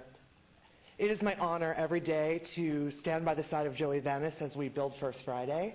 We've grown it from 8,000 attendees to 30,000 attendees in just under 3 years. And it occurs to me in standing before the Centennial Council that looking at a centennial is a very good idea. It was a major risk when Las Vegas started to build a dam in the middle of the desert and build a city. It was a very risky idea to allow divorce in a place where no other place would allow it. And this is a city that is built on second chances and dreams. It was a crazy idea 7 years ago when Michael Cornthwaite decided to open the downtown cocktail room. And yet here we are, Tony Shea and a bunch of other people are here revitalizing that neighborhood, and we all know how that's turning out. So I'm here before you to say that in 1963, in my hometown, they tore down Penn Station. While people chanted, "Revitalize," they tore it down. And we have an opportunity today to look at all the financial risk, which any old person can do, but we're Las Vegans. And what we do is we see the possibility. And so I hope that today this council will look at all the risk and say, you know what, as Las Vegas, and for all of these people who are standing behind this project, we will too. Thank you. Where are you from? They did not tear down Penn Station in Philadelphia. Which Penn Station did they tear down? New York City. Okay, thank you. You're welcome. Hi, I'm Mike Chambers. I'm Mike Chambers. I'm a new resident to Las Vegas. I've only been here with my wife about 1.5 years. So I have a little different view of this, and the first view I have is, as a future taxpayer to the city of Las Vegas, I want to support this product. This is going to be phenomenal, and I think you need to look at it as a commission, not from today, but a 1, 3, 5-year plan, and what it's going to bring to you, the Centennial Committee, but the city of Las Vegas.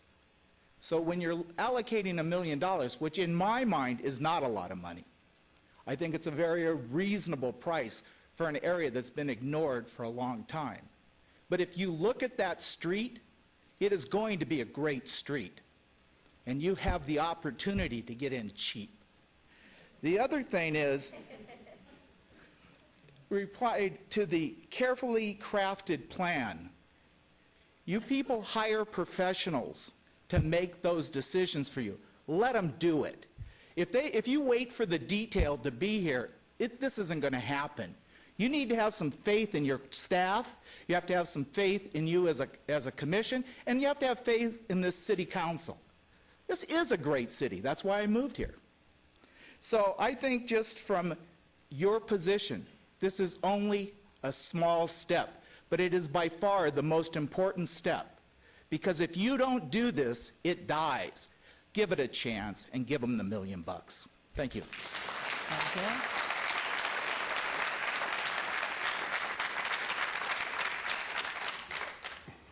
Hi, my name is Alan Goya, and no, I didn't paint, but I did buy a hat. But I'm from Boulder City, Nevada, with my daughter here, Chloe. And actually, I'm here in solidarity of, what the good people of the Hunt Ridge community are trying to do. Last Friday, we had in Boulder City an event called the Heart of the Community to pay tribute to Bob and Linda Fess over there. And, I was talking to Sally Denton, the Dentons and the Sager Blooms and all those people that made Boulder City a great place to live and raise a family. I raised 3 kids there. And, one of the things I was talking to Sally Denton, who actually went to school in what is now the City Hall at Boulder City. And this was in 1970. And Sally told me, I asked Sally, what was it like growing up in Boulder City in 1970? And she said, it sucked. I couldn't wait to get out of there, And today, Boulder City is clean and green, and we look around it, and it's an amazing place, and it was an amazing place to raise my family. And I looked at those people like the Dentons and the Sager Blooms, and I say to them, these were good citizens. And all the people over here, that's what they are.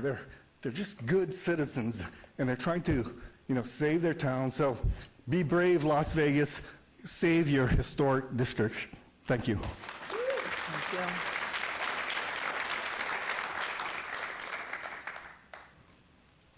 you. My name is Colleen Jeffries, and I've been known in the community to raise a lot of hell, and I'm proud of it. But I've lived in the city for 10 years. I never felt like I belonged. I grew up in an orphanage in foster care. I didn't know what family was. Joined the service 20 years. It was just another job. But when I moved into this neighborhood over 15 months ago, I kept looking at that tower of that theater. And I kept looking culture, and I saw family, and I saw people just trying to survive. And there really wasn't much around to tie us all together. But when I went into that neighborhood on 10th and Franklin and Charleston and 10th and 11th, and by that park, I saw families that were happy. Families that have strong values. And they're trying to pass something off to their kids. When we tear down our history, we're tearing down what can keep us strong. That theater has made me strong. I'm back to yoga. I'm actually calm, which the police think I'm on drugs, but I'm not. But it gave me a sense of belonging. And that's what some of us come to Las Vegas for. We're not always running from the law. We're running to find a place where we belong. And I found community. Police has given $1 million. It'd be worth your investment. Thank you. I didn't paint, but I helped security out. That's just as important. Good afternoon. I'm Tony Cornell. I'm also a 35-year native of Las Vegas and graduate of Las Vegas High School. The old one? I started at the old one, graduated up at the Hill, 96. Didn't get to graduate down there. I was actually a freshman class of downtown before it changed to the academy. So. I'm also a general superintendent with the Penta Building Group, and have my daughters and I were both involved in the painting of the Hunt Ridge, so we were involved that day. But also above that, I've been involved in helping Joey and Michael just check stuff out there on the property. We've conducted asbestos and lead surveys already with another local firm, and have those reports on hand, as well as some soils testing on the property. So I just here in support of Joey and Michael. I think it's a great project. I think it's great for the community, and would love to see it come back again. Thank you. Thank you. Thank you. That was quick. Ooh. Good afternoon. I'm Jack Levine, and I was a founder of the Southridge Neighborhood Association, which is part of the downtown neighborhood. About 14 years ago, the first Mayor Goodman started talking about we need to get people to move downtown, and I was quick to remind him we already have people living downtown. And now we have a whole new energetic set of people living downtown, and they're in the neighborhoods that are surrounding the high-rises. They're in single-family homes. They were homes that were built in the 40s, like the Hunt Ridge neighborhood, and in the 50s, like Southridge and John S. Park, and even all the way down to outside of the city into neighborhoods like Paradise Palms from the 60s. But the original, the core central hub of Las Vegas had a flight out to the suburbs. And now the flight is back into the central urban core of the Las Vegas. And what those people are coming back for is art and culture and music and community and a sense of belonging and a desire to be part of something that's really, really big. They don't want to be shut out in the suburbs and in gated neighborhoods where they don't even know the neighbors who share a mailbox from them. We have people coming out to our parks. We have people on Fremont Street. We have people in the Arts District.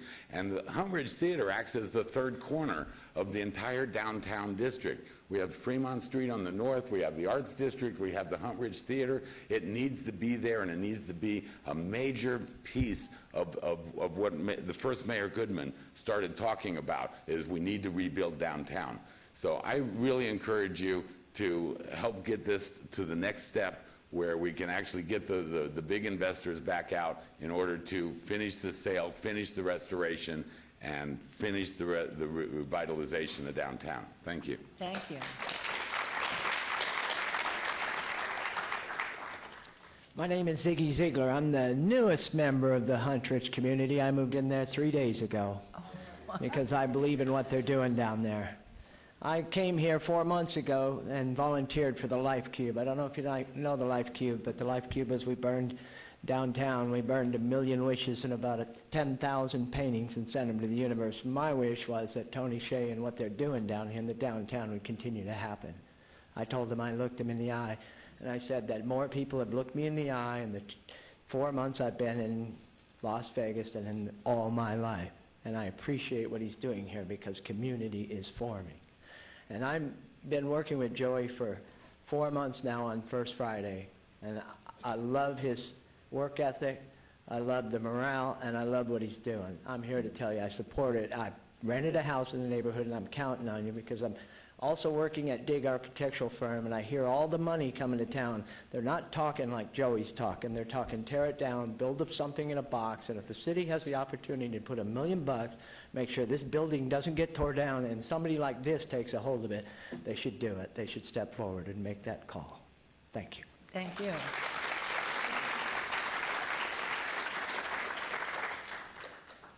Hi, my name's David Anderson. I helped with the crowdfunding campaign to get everything going, so I wasn't painting. I was handing out the merchandise that people had gotten through their crowdfunding campaign, like our hats. I just want to say, it sounded like from the original presentation that he made today, sorry, I don't remember his name, it seemed like the only thing you're being asked to do today is give a blessing. It doesn't seem like there's any actual risk to this commission from saying yes today, given that you get to define exactly what the terms are for that yes.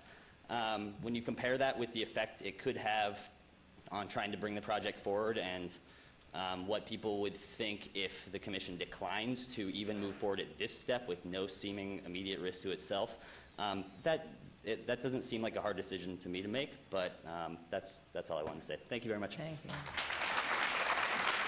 I would tell you that in response to your comments, I really appreciate it and do feel the passion from everyone.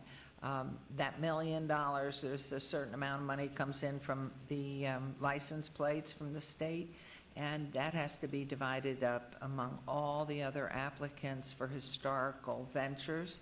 And so this is a huge step for the commission.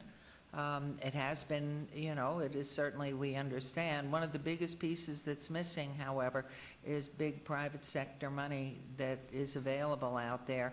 And Tony Hsieh, perhaps he was already asked. I'm really surprised that Tony Hsieh hasn't come up on the commitment to preserve this, since we're all so closely connected in preservation here and in building downtown. So that, the biggest thing that I'm hearing is, first of all, on one side, I'm thinking of all these other small historical projects that want to get funded, and there's just this much of it available, which will take it down to about this much. That's one thing we have to consider. And then the other piece is where, gosh, all of us love this Huntridge Theater, want it exactly as you want it, and see the future. But it is something that desperately demands the call out to the private sector to help fund it. And with that, having come into this board and said, here we have commitments right here in hand of $3 or $4 million to build this facility and move it, it would make this a heck of a lot easier than what we're having to do, because as passionate as you all are and we are up here to preserve this facility, and I've been in town 50 years and took my children there. So it is something that we all believe in and want, but the reality is the city's not in a position to do it all. That's one. Certainly this is a possibility to hold the land, but the private sector has to come forward with dollars. And if you haven't gone to Tony Hsieh about it, there is someone who has been so instrumental in preserving everything downtown, creating change, and coming to save this particular building. And I think it is, every bit of us have memories of days at the Huntridge. So just know there are other historical venues that want funding. In fact, Councilman to my left was very passionate about saving the Victory Hotel next door to this building, and that amount was going to attenuate about $1 million. So those are big lump sums, and we are just a small group here. So, well, you always think big, and that's why. So please go ahead, state your name, make your comments. My name is Megan Dresbeck. I'm a local artist. I saw Teen Wolf at the Huntridge Theater in, '84? So that alone is a good reason to save the building. My 5-year-old daughter helped paint. I have been somewhat actively involved with the fundraising campaign and whatnot. I stood in 115-degree heat selling Huntridge-themed items I made by hand. The nice lady that was up here before with the red earrings, I made those. You know, I won't take up too much of your time. I've lived here since I was 4 years old. And I've always been somewhat of a reluctant Las Vegan. As an artist, I felt like we didn't have much of an art community here. I felt like we didn't really have a whole lot of history here. And this Huntridge Theater, I made a few sculptures of the theater, one which I sold, the other which I donated to the Huntridge Foundation. And as I was researching the building and its surroundings, for the first time, I honestly started to feel like this city really had a historical significance. And I've really loved being a part of, a small part of hopefully getting the Huntridge back on its feet. You know, I really love and believe in the people who are trying to bring this back. And if it's just a matter of business headaches, even though it's difficult, I think it's worth it. Anyway, thank you. Thank you. Thank you. Hi, I'm Gina Caranto. I wasn't going to say anything, so I'm not dressed appropriate, but I just have to say something. You guys, for the city, you work for us. This is something we've been working for as private people and then with new people coming in. Tony Hsieh is not our cash cow. We need this from you. We cannot look to other people all the time to help us. We need the city of Las Vegas to step up. We've been doing our part. I know personally I've been doing my part for years. Doing this, I'm not just saying that, you know, and showing up. I've been doing it. I'm here. We need you. Good. We don't need anybody else right now. Good. That's all. Well, no, you do. You need private funding, lots of it. We do. We do need private funding, but we can only tap out of people, you know, so much. You know what I mean? I know personally, appreciate and it. not just other people, I'm just tired of people going to Tony Hsieh as he's this like magic. The only reason I money brought up his machine. name was because it was mentioned as being Right, so but supportive. I mean, I voted for some of you people up here. You guys work for us. We're asking you for help. We work for ourselves as residents as well. We love it here. We absolutely love the Huntridge, so don't get a different thought on that. We really have grown up here and lived here and love it. Yes, sir. Hi, my name is Keith McCoy.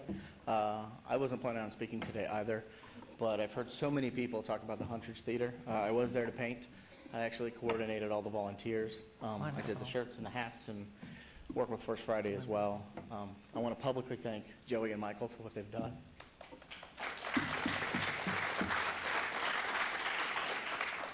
I'm here with my 16-year-old daughter to show her how the system works and to show her that you have to participate and that you have to be part of it. We've heard so many people talk about the Huntridge, but what struck me the most when I was there that day was how many people who hadn't been to the Huntridge, how many people who were new to Las Vegas, that were looking for something to be a part of. There were a minimum of 400 volunteers a day over the 2-day paint project. Most of those were new to town. There were a lot of people that have been here for a long time. In fact, there was a gentleman that was there the day it opened that came and took pictures with us. But you guys have the opportunity to do the right thing, to take a risk, and to show the new generation of Las Vegas that we're here to keep it going. So I know it's not an easy decision, but it's one you need to make. Thank you very much. In reference, I have to, sir, I have to tell you, and this is my personal belief, if it weren't for Michael Cornthwaite and his wife, Jennifer, probably the revitalization of downtown would have been slowed down greatly. And he knows, we know when he opened the cocktail, downtown cocktail and the Beat, that was the first step.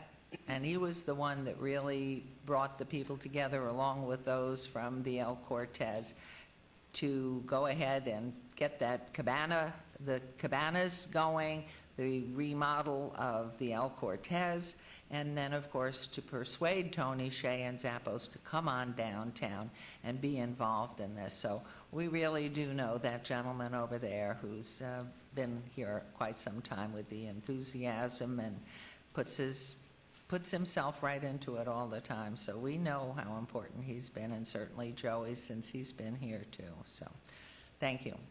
Yes, please. My name is Marlene Reed. I'm the current Vice President of the 18B Arts District, and I'm here in support of this application before the Commission. Even though the Huntridge falls outside of the current boundaries of the Arts District, it is a vital key to the continued renaissance that is occurring currently in the Arts District as well as in the downtown area. Prior to doing all these fun things I do now, because I own a business in the Arts District, I spent 25 years working downtown for the federal government. I can sympathize with the difficulty of the decision that you have before you. I think we're all quite passionate about the Huntridge. I don't think there's a single person that doesn't agree that this is a worthwhile project, and we need to put all of our efforts behind it. But I do, again, see the difficulty that you have as public officials charged with overseeing public funds and where they should go. But I think what I also see when I listen to Mr. Adams and Mr. Arndt is that you have very talented people who have already spent a huge amount of time crafting that perfect document in theory in order to make this presentation. So instead of looking at it as a risk, which is the word I keep hearing everybody use, what I think you need to look at it and what I think you need to do is take a leap of faith. Believe in community. Believe in what has been done and what can be done with a little bit of effort from this body. It is indeed a huge amount of money, a staggering amount. And you're right when you say that public partnership is crucial in developing a project of this size. But again, what the private sector needs to see is a commitment from its governing body that they believe as passionately as we do. And I hear you say the words, but what I need to see that leap of faith from you saying, yes, we've got great people out there. They've got experience. They've shown this community what they can do. So what we need is for you to show us that you believe in what they're doing and to keep this alive. Thank you.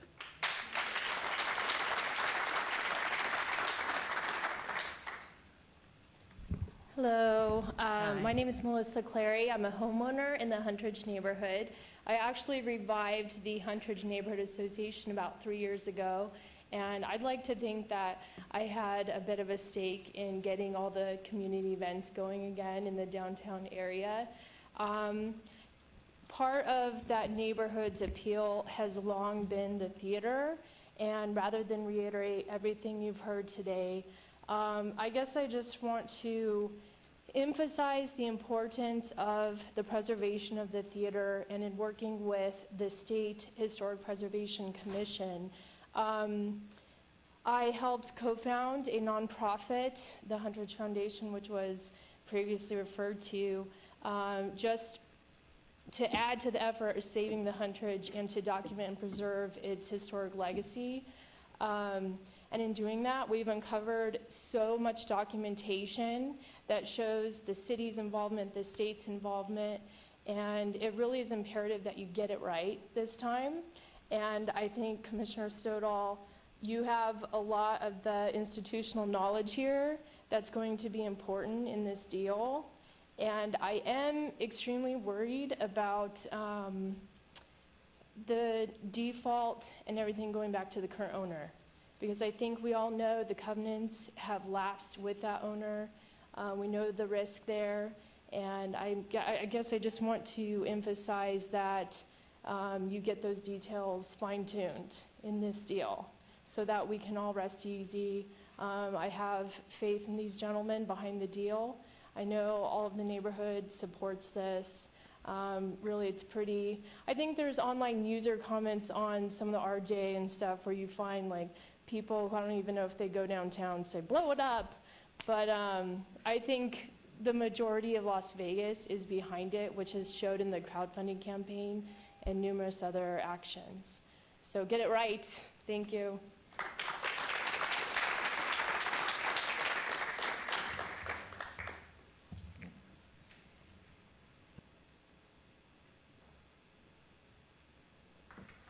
Good afternoon. My name is Jonathan Warren. I moved into Huntridge in 1969 with my parents, Professor Claude Warren and Dr. Liz Warren, who are both friends of some of you. Commissioner Stoddall, we were next door neighbors of yours for a while. But later on, I got other connections to it. I'm also now the honorary consul of the Principality of Monaco, and I'm the chairman of the Académie Francophone, which is the Alliance Française affiliate here in Las Vegas.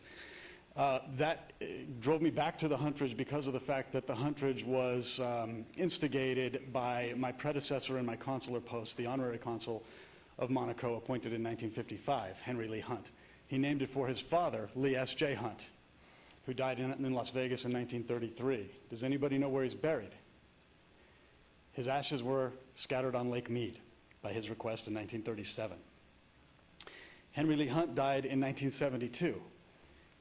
He's buried outside of Paris. The Huntridge Theater has a long and well-known history now in connection to the south of France and in Paris. Henry Lee Hunt was a hero in World War I at the Second Battle of Marne, and in Belleau Wood he was decorated heavily by the French and the American armies. The reason I bring it up is that it's better known there than it is here. It's getting better known there every day. It's becoming an international landmark, the Huntridge Theater in Las Vegas. The sign was the tallest thing off the Strip, as you all know. The tallest sign on the Strip was the El Rancho, also on Hunt land. Lee S.J. Hunt was the guy who said, if they build that dam, then that tiny town of Las Vegas will become the resort corridor of the world. He was the guy. And you know where he said that? He said that in the Sudan. In the Sudan, he had created Egyptian long staple cotton. How did he do that? He partnered with Booker T. Washington back in the U.S. to bring in the skilled labor to do it. The history of the Huntridge and the people who built it and for whom it is named is an international phenomenon. It is not just Las Vegas. I appreciate everybody's memory of it. I have memories of it too, but our sentiment is not the only history of the Huntridge, and it does not represent its sole importance in this community or to this community. So this time, I hope, I also speak, by the way, for my mother, Liz Warren, who said, go down there and get them. I hope that this time get it right, as Ms. Clary said, absolutely, but also, this time, let's show the world we do care about our historic landmarks. We're going to go with the whole $1 million and save the big one. Let's do this. Thank you.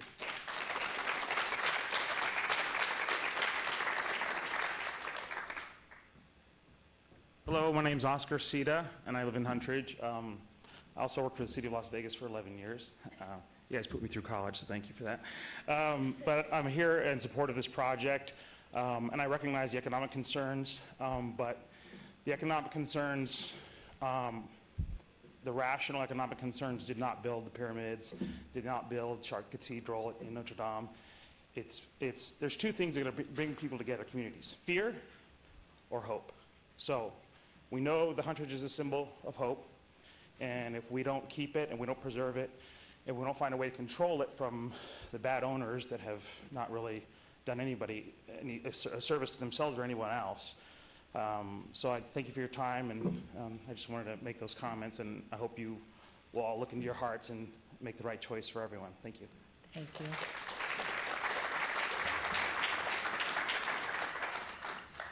Anyone else, please come forward.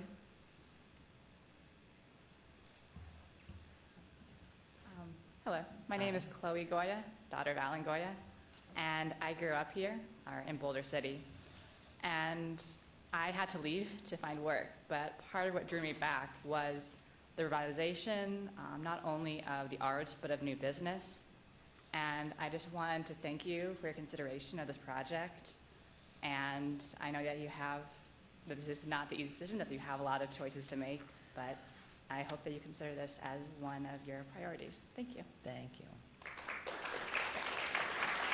If you've already spoken, please. My wife acquiesced for 2 minutes to me. Is that acceptable? I think, Because I wanted to address your concern about the funding. First off, you're going to get new funds in over the next 6 months. This matter should be resolved in 6 months. True. And then the private sector money will come. I think they've got those kinds of contacts. Oh, I'm sorry. Could you repeat your name again? I'm sorry, please? Mike Chambers. Thank you. So all I'm trying to do is give you a vision, if you will, of how to solve your problem. So 6 months, new funds come in. 6 months, this will either be resolved or dead. And when it's resolved, the new money will be there. The money you want to see. That's all. Well, Thank you. I certainly hope so. Thank you.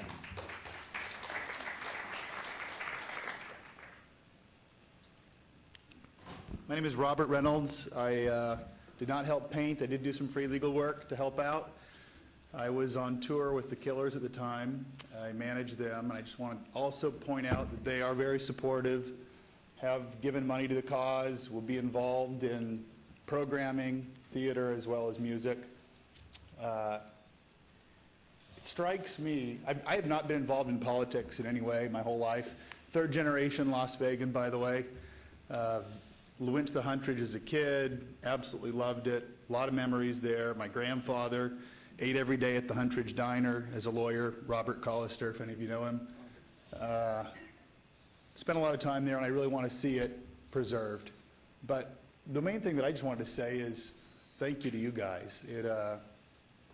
Having not been involved in politics, it strikes me that many of you worked at the Huntridge, care about the Huntridge very much, clearly, would love to see it be preserved, and you have to sit here for hours while people come up in kind of an adversarial fashion, try to get you to do something that surely you want to do. So I would just beg you to find some way to help protect it with the money that you can. I gotta believe there's a way that you can help through the leverage that you guys have that maybe we don't have to ensure that this building is not torn down. Thank you. Thank you.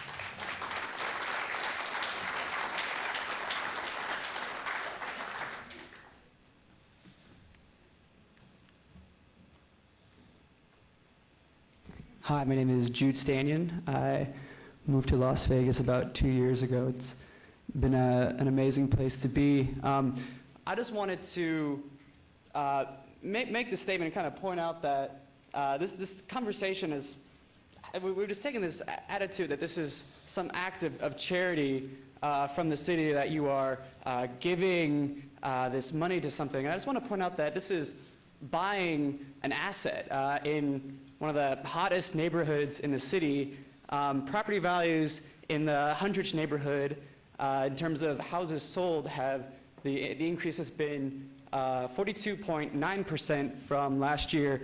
And in the John S. Park neighborhood across the street, that's been 75% increase since the last year. So when you're thinking about where to spend your money and a good asset, I think you're looking at a pretty good deal. If I had $1 million, I might invest in this piece of land as well. So please keep that in mind. Thank you. I would hope you would give it. Anyone else, please come forward. Last chance. Going to close the public hearing. Somebody hasn't spoken? Okay, public hearing is closed. So now we will hear from council, Mayor over there I'm the guy. of your ward. I'm the little of guy. your ward. Thank you, the oldest guy on the council. Thank you very much, Your Honor. Yeah, and I have second in seniority to Governor Bryan. We moved there in 1951 into Huntridge, and so, you know, I can't quite claim your PIN number, but I'm a couple of years younger at the most. So thank you very much, Your Honor, for the privilege of speaking and making the motion to approve. I want to say this, first of all, thank you to all the people. It must have been 100 people that showed up here on very little notice to this meeting today, Your Honor, taking time away from their businesses and from their jobs. It isn't very often you do get a chance to preserve a slice of our history here. I remember 25 years ago, Bob Stoldal, you and I stood on some pretty forlorn ground over in the railroad yards with tears in our eyes watching the ice house being torn down because the Union Pacific Railroad didn't want to do anything to save it. It was being torn down because the railroad claimed, another private owner, claimed that it couldn't be saved when in fact it was durable, indestructible, as shown by the fact that a 4-day project to destroy it took 2 weeks of the wrecking ball, Bob, which proved that the Union Pacific Railroad was wrong. But where was the city of Las Vegas? Where was the city? The city was not standing up. The city didn't do anything. The city mutely stood by and watched it go away. A wonderful piece of architecture built to last another 100 years, and it was neglected and let go because surely somebody thought the other guy is going to save it, or the other guy is going to invest some money, or somebody surely is going to come in, step in with some private funds and buy it, and it didn't happen, and there it went. And it had been a topic of discussion for almost as many years, oh yes, more years than the Huntridge. Lots of talk, lots of hand-wringing. What are we going to do? We all love the Heist House. What are we going to do?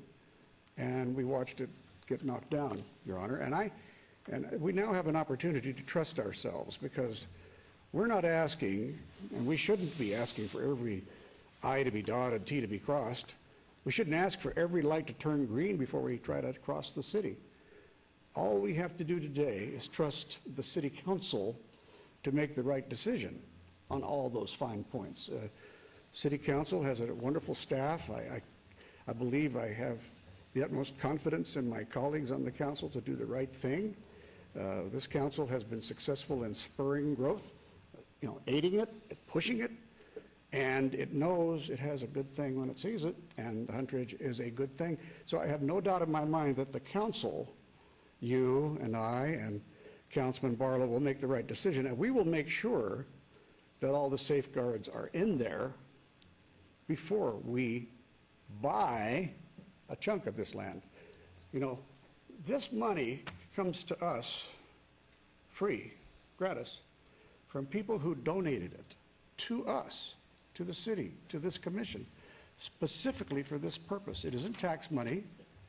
I know the RJ thinks it's tax money or thinks it's public funds. In a sense, it's public, but it's public funds willingly donated by probably 100,000 people who have cars out there driving that special license plate. And they freely know, they know because I wrote the bill in the legislature that has the language that says it will be used for this purpose. Let's do a little history because there's been a lot of that today. 2000, the year 2000, the lady to my left here, my colleague here, Ms. Helton, came to me as a representative of the Las Vegas Junior League and said, you know, we'd like to do something. Our project coming up is for the city Centennial, coming up in 2005. Would you be willing to carry a bill for us, we would very much like this to be our project, make the city the beneficiary for license plates, special license plates that would be sold for the purpose of raising money to celebrate the centennial of this great city. And I kind of scoffed and thought, oh boy, we have enough license plates out there. But I'll tell you what, we're going to make a run at it. We'll do it. And we got it done, but it wasn't easy because there are a lot of license plates out there. And you know, your public has a choice of about 40 plates. And yet almost 100,000 people every year are picking the Las Vegas plate. Because after the centennial, there was a thought that came from this city. It was born from people like you, Ms. Helton, and Liz Warren, who's represented here in blood, and many other people who thought, you know, we're losing a lot of old buildings. We have seen the Ice House disappear. We've seen other buildings burn. And the city doesn't want to put any money into these things. The city has plenty of money. It did have, it was rolling in dough. And yet, so, Louise came to me again and said, let's attenuate, let's extend this bill. And the city was all for it. The city came to me and said, can you push this bill for renewal? Only this time, let's make it not just a centennial, but let's make it so that all that money comes in to save history in Las Vegas, that it saves buildings, structures, real brick and mortar things. But it also saves ephemeral items, like it finances histories, oral histories, film. It's financing essentially the arts. The history of Las Vegas is being preserved because of the willing donations of the people who buy this license plate. Our stewardship here is to do the very best toward that goal. And yes, the Nevada Hotel, the Victory Hotel, I'm sorry, came up. It's still there. We haven't found a receptive place for it. I'm sorry to say that the Springs Preserve is not being very cooperative. But when I heard the Huntridge was in trouble because of this lawsuit, I thought, we have the money. We can do this. We can do this and save that building. Because I watched it. I mean, Mary, who's in this audience, Mary and I painted. We even gave $50 each to the fund, so we're kind of crowdfunders. We're real proud of ourselves. Well, whereas Joey, Michael, and so many people have invested their life savings. I mean, everything, really. They are strung out, and others. And so here we are debating this issue here, worrying about fine points on that little pencil, when really the council can do that for us. And believe me, the three of us that sit on the council have heard it, and I think we are taking to heart everything that is said. This money will not be given away. We're going to grant it to the city, which we trust, I think, which would then invest, purchase with security. Exactly how those deals would work, I don't know. I don't think we need to worry ourselves to death over the details. The city council can be trusted to do the right thing here. I mean, if you wouldn't be serving here if you didn't think it would do the right thing. You just wouldn't be wasting your time. But you all are here, and so I don't think you consider it a waste of time to trust the council. I very much am in favor of this, and I feel like it's our last chance to save this landmark. The last chance, because people are going to read about this, and if they say, this commission turned down this request from the city, my God, what are they going to think? Where the hell is our confidence? So, you know, Your Honor, this is a serious, serious moment. We are on the edge of the Rubicon, and I want us to cross and make it happen. We can do it. Your Honor, I now move for passage of item number 7 on this agenda, the abeyance item from our last meeting in the amount of $1 million to the city of Las Vegas in response to their application. Mayor, I'd like to second that motion. Thank you. There's been a motion. Any other discussion, anything here? Yes, I do have 2 quick comments. And I see lots of lights down there. Does that mean you're on because you want to make comments? Okay, please. One is, with all due respect to the councilman and the council, we take this job very seriously. I mean, we may just be an advisory board, and you guys at the council can do whatever you want with whatever we're going to pass, but we take what we do very, very seriously. and we will continue to do that and make our best recommendations to the council. It's not part of the motion, but I would sure like to make sure that we have at least a 25-year covenant on this money. Our goal is to protect the Huntridge unless there's a continuation of the covenant when July 1st, 2017 comes around. I hope we've got additional covenants at that point. And the other thing I'd like to see, and again, it's not part of the motion that I seconded, is some way that the city would at least have the option at the end of the 3 years, if the money hasn't been paid off, that if there's $1 million or $1.5 million left to be paid off, that at least we have the option, the city, to pay that loan and take control of that entire parcel. So, thank you. Thank you, Mr. Cashman. Thank you, Ms. Mayor. I want to agree with a lot of what I've heard today. I think that what this commission is about is a project very, very much like this, and I'm a big supporter in public-private partnerships because oftentimes in redevelopment, that's about the only way things get done. I liked Mr. Chambers' comment about having experts. We do have experts, and they don't have everything figured out yet because they need this expression of intent to be able to do those tough negotiations. We haven't heard anything from Nick over there, but I know he is as good as it comes when it comes to real estate and real estate contracts. And I have faith that they'll put a deal together, if there's one to be had, that will protect the city. And I guess lastly, I would say that, it's a lot of money, but comparatively speaking to donations that we made to other projects, it's not that much. And I think that what we as a group need to do is vote for the motion and allow the city to go try and make the best deal that they possibly can, and give Joey and Mike the opportunity to save the Huntridge. Thank you. Member Pike? One of the criteria that we have on these grants is community impact. And I don't think in the couple years that I've been on this commission that I've seen such an example of a project that demonstrates community participation, overall public awareness that's been risen because of this project, and is supported by the public. And to see the passion of the people that got up here, I see that it has created a sense of community, not only in the Huntridge neighborhood, but obviously it's impacted further than that. And that's really something big, that when it invites discussion, inspires conversation, that's something that you can't buy. And $1 million may seem like a lot, but $1 million really is a small price to pay when you get a community behind a project and then behind their community as well. So, well done. You're going?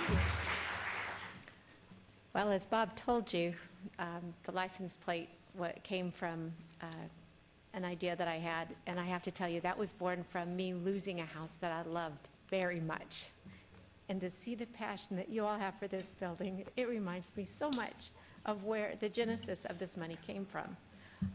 For me, it was the Whitehead House, and Bob knows it well because he had to listen to me cry and beg and plead for money every year trying to save that house. I know how hard it is. I know how big the struggle is, and I respect you all for being part of it. And you are the kind of citizens that made Las Vegas what it is and what it's going to be, even more importantly. And for that, I want to thank every single one of you who are here, and show your pride by a license plate, and let's make more of this happen. Wonderful. And thank you for the idea, because that's so creative. And the fact that you knew where to turn to some pushy man over here and get that on. But we do hope that's a great plea when you renew your license plates. And so we'll go down. We'll start right here. Senator? Are you on, Terry? Please, yes, I go am, ahead. but go ahead if you want to have the senator make some comments. I don't want to be overruled by this deputy city attorney. Maybe she should go first before I speak. No, go ahead. It's all right? Yes. Okay. Yeah, I'm going to vote for the motion as well. This is, I think, said by one of the speakers, really to keep hope alive.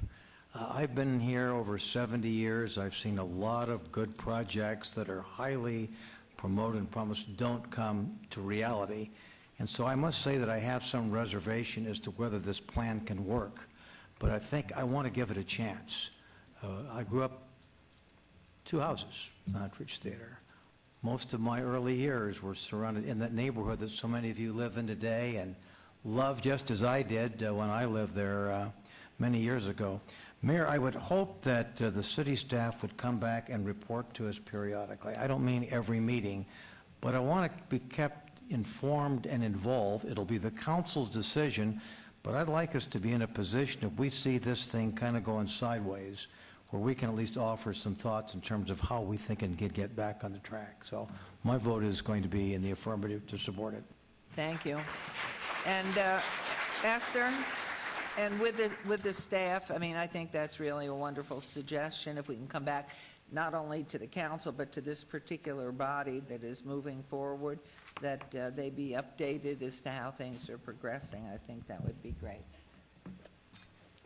Yes, Mayor, my only comment that I wanted to add is that should this motion go forward, and the commission has now moved forward to allocate the $1 million, the next step is taking all these comments that we've received from the commission board and creating an MOU grant agreement that will incorporate your concerns that there's minimal risk to the commission for that $1 million. That particular document must be approved by the city council, and it also will be signed by the commission. So just to let you know that it doesn't end right here, that it will be the next step. Okay, and do we need to, we'll vote on the motion and the second, but do we need then to amend that motion or have you repeat that, or is that fine as of record now? Because I don't think that the councilman's motion needs to be amended. He has allocated it. We have taken all the comments that were incorporated into this meeting, were referenced into this meeting. We will put the information into the grant agreement, and that will go forward to the next step, getting the approval by the city council and the commission, and signed by the commission. And the suggestions for consideration from Member Stoddall too, as well. Thank you. Yes, we can incorporate that. And that's going to be a separate document from the city's document that will move forward with the real estate transaction as proposed by Mr. Arndt. Thank you. Yes. Okay, I think you're on. You're the next one. Member? Okay. I appreciate Attorney Panicello's comments, because that's exactly what I was thinking in relation to what those next steps were. And in addition to that, I want to make sure Terry, Bill, Scott, that through, and you know this is more than likely going to be somewhere on someone's media social portal, as far as the term you use, carefully crafted, will show up again. I'm pretty sure somewhere, but it was a very good word choice, because this entire conversation has been nothing more than about a carefully crafted opportunity to really impact community from a historic value and asset standpoint. And so I know it's very easy for the public to sit back and say, well, we work for you all. Well, some of that is true, but we also work for ourselves in relation to trying to do our very best to make sure that we bring the very best policies forward, because I don't believe any of us became elected to be a puppet to anyone. At least I didn't. And so for that, I want to make sure that we're doing our very best in asking all of the tough questions to make sure that the city's tax dollars and coffers, and specifically from this subcommittee group who has the responsibility passed down through the city council to make sure that we follow all the guidelines and policies in order to make sure that we're allocating the funds appropriately and accurately for the overall betterment for community, such as one of the speakers earlier mentioned, because this is about community, and that's what makes up this city council, is that we individually and collectively think nothing more than about the community in which we serve. Bless you. And so with that, I most definitely, as from day one I mentioned, I'm all for the opportunity to save a very historical landmark.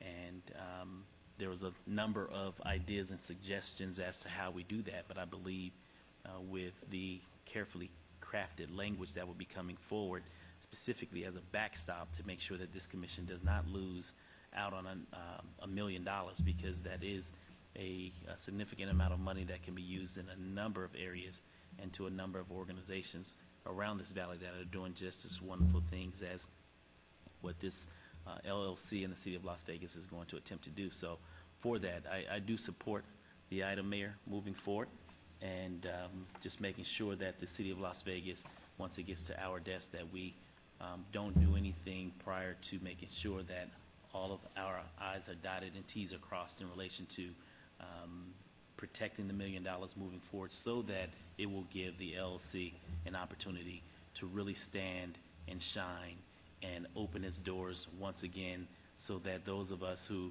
are very fond of the Huntridge will have an opportunity to once again go inside and participate in the newly programs that will be offered at the corner of Maryland and Charleston. Thank you. Thank you. So once again, I want to thank you all. There is a motion and a second on that motion, but for all of you who've been sitting here through all of this, it is 20 minutes of 6, but it's been worth your wait and your passion. And all I can say to you, it's going to come down to dollars. So with whomever you speak, anywhere you go, make sure you got the shirt that says, "Help us save the Huntridge."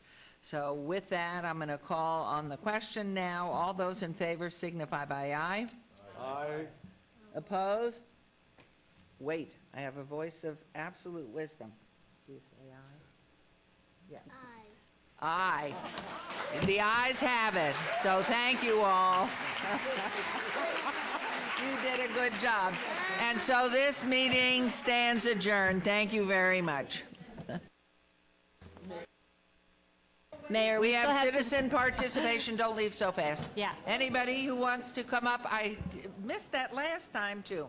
I want to do it. Yes, Your Honor. Your Honor. Okay. Your Honor, if I may, if I could ask staff on the next meeting of the Centennial Commission, if we could get a full update on our other major project, the West Side School, we get an update on Good that? idea. Thank you. Can we do that? Okay, hearing no one, pardon? What did you want? Can I what? Read the citizen participation if I can find it.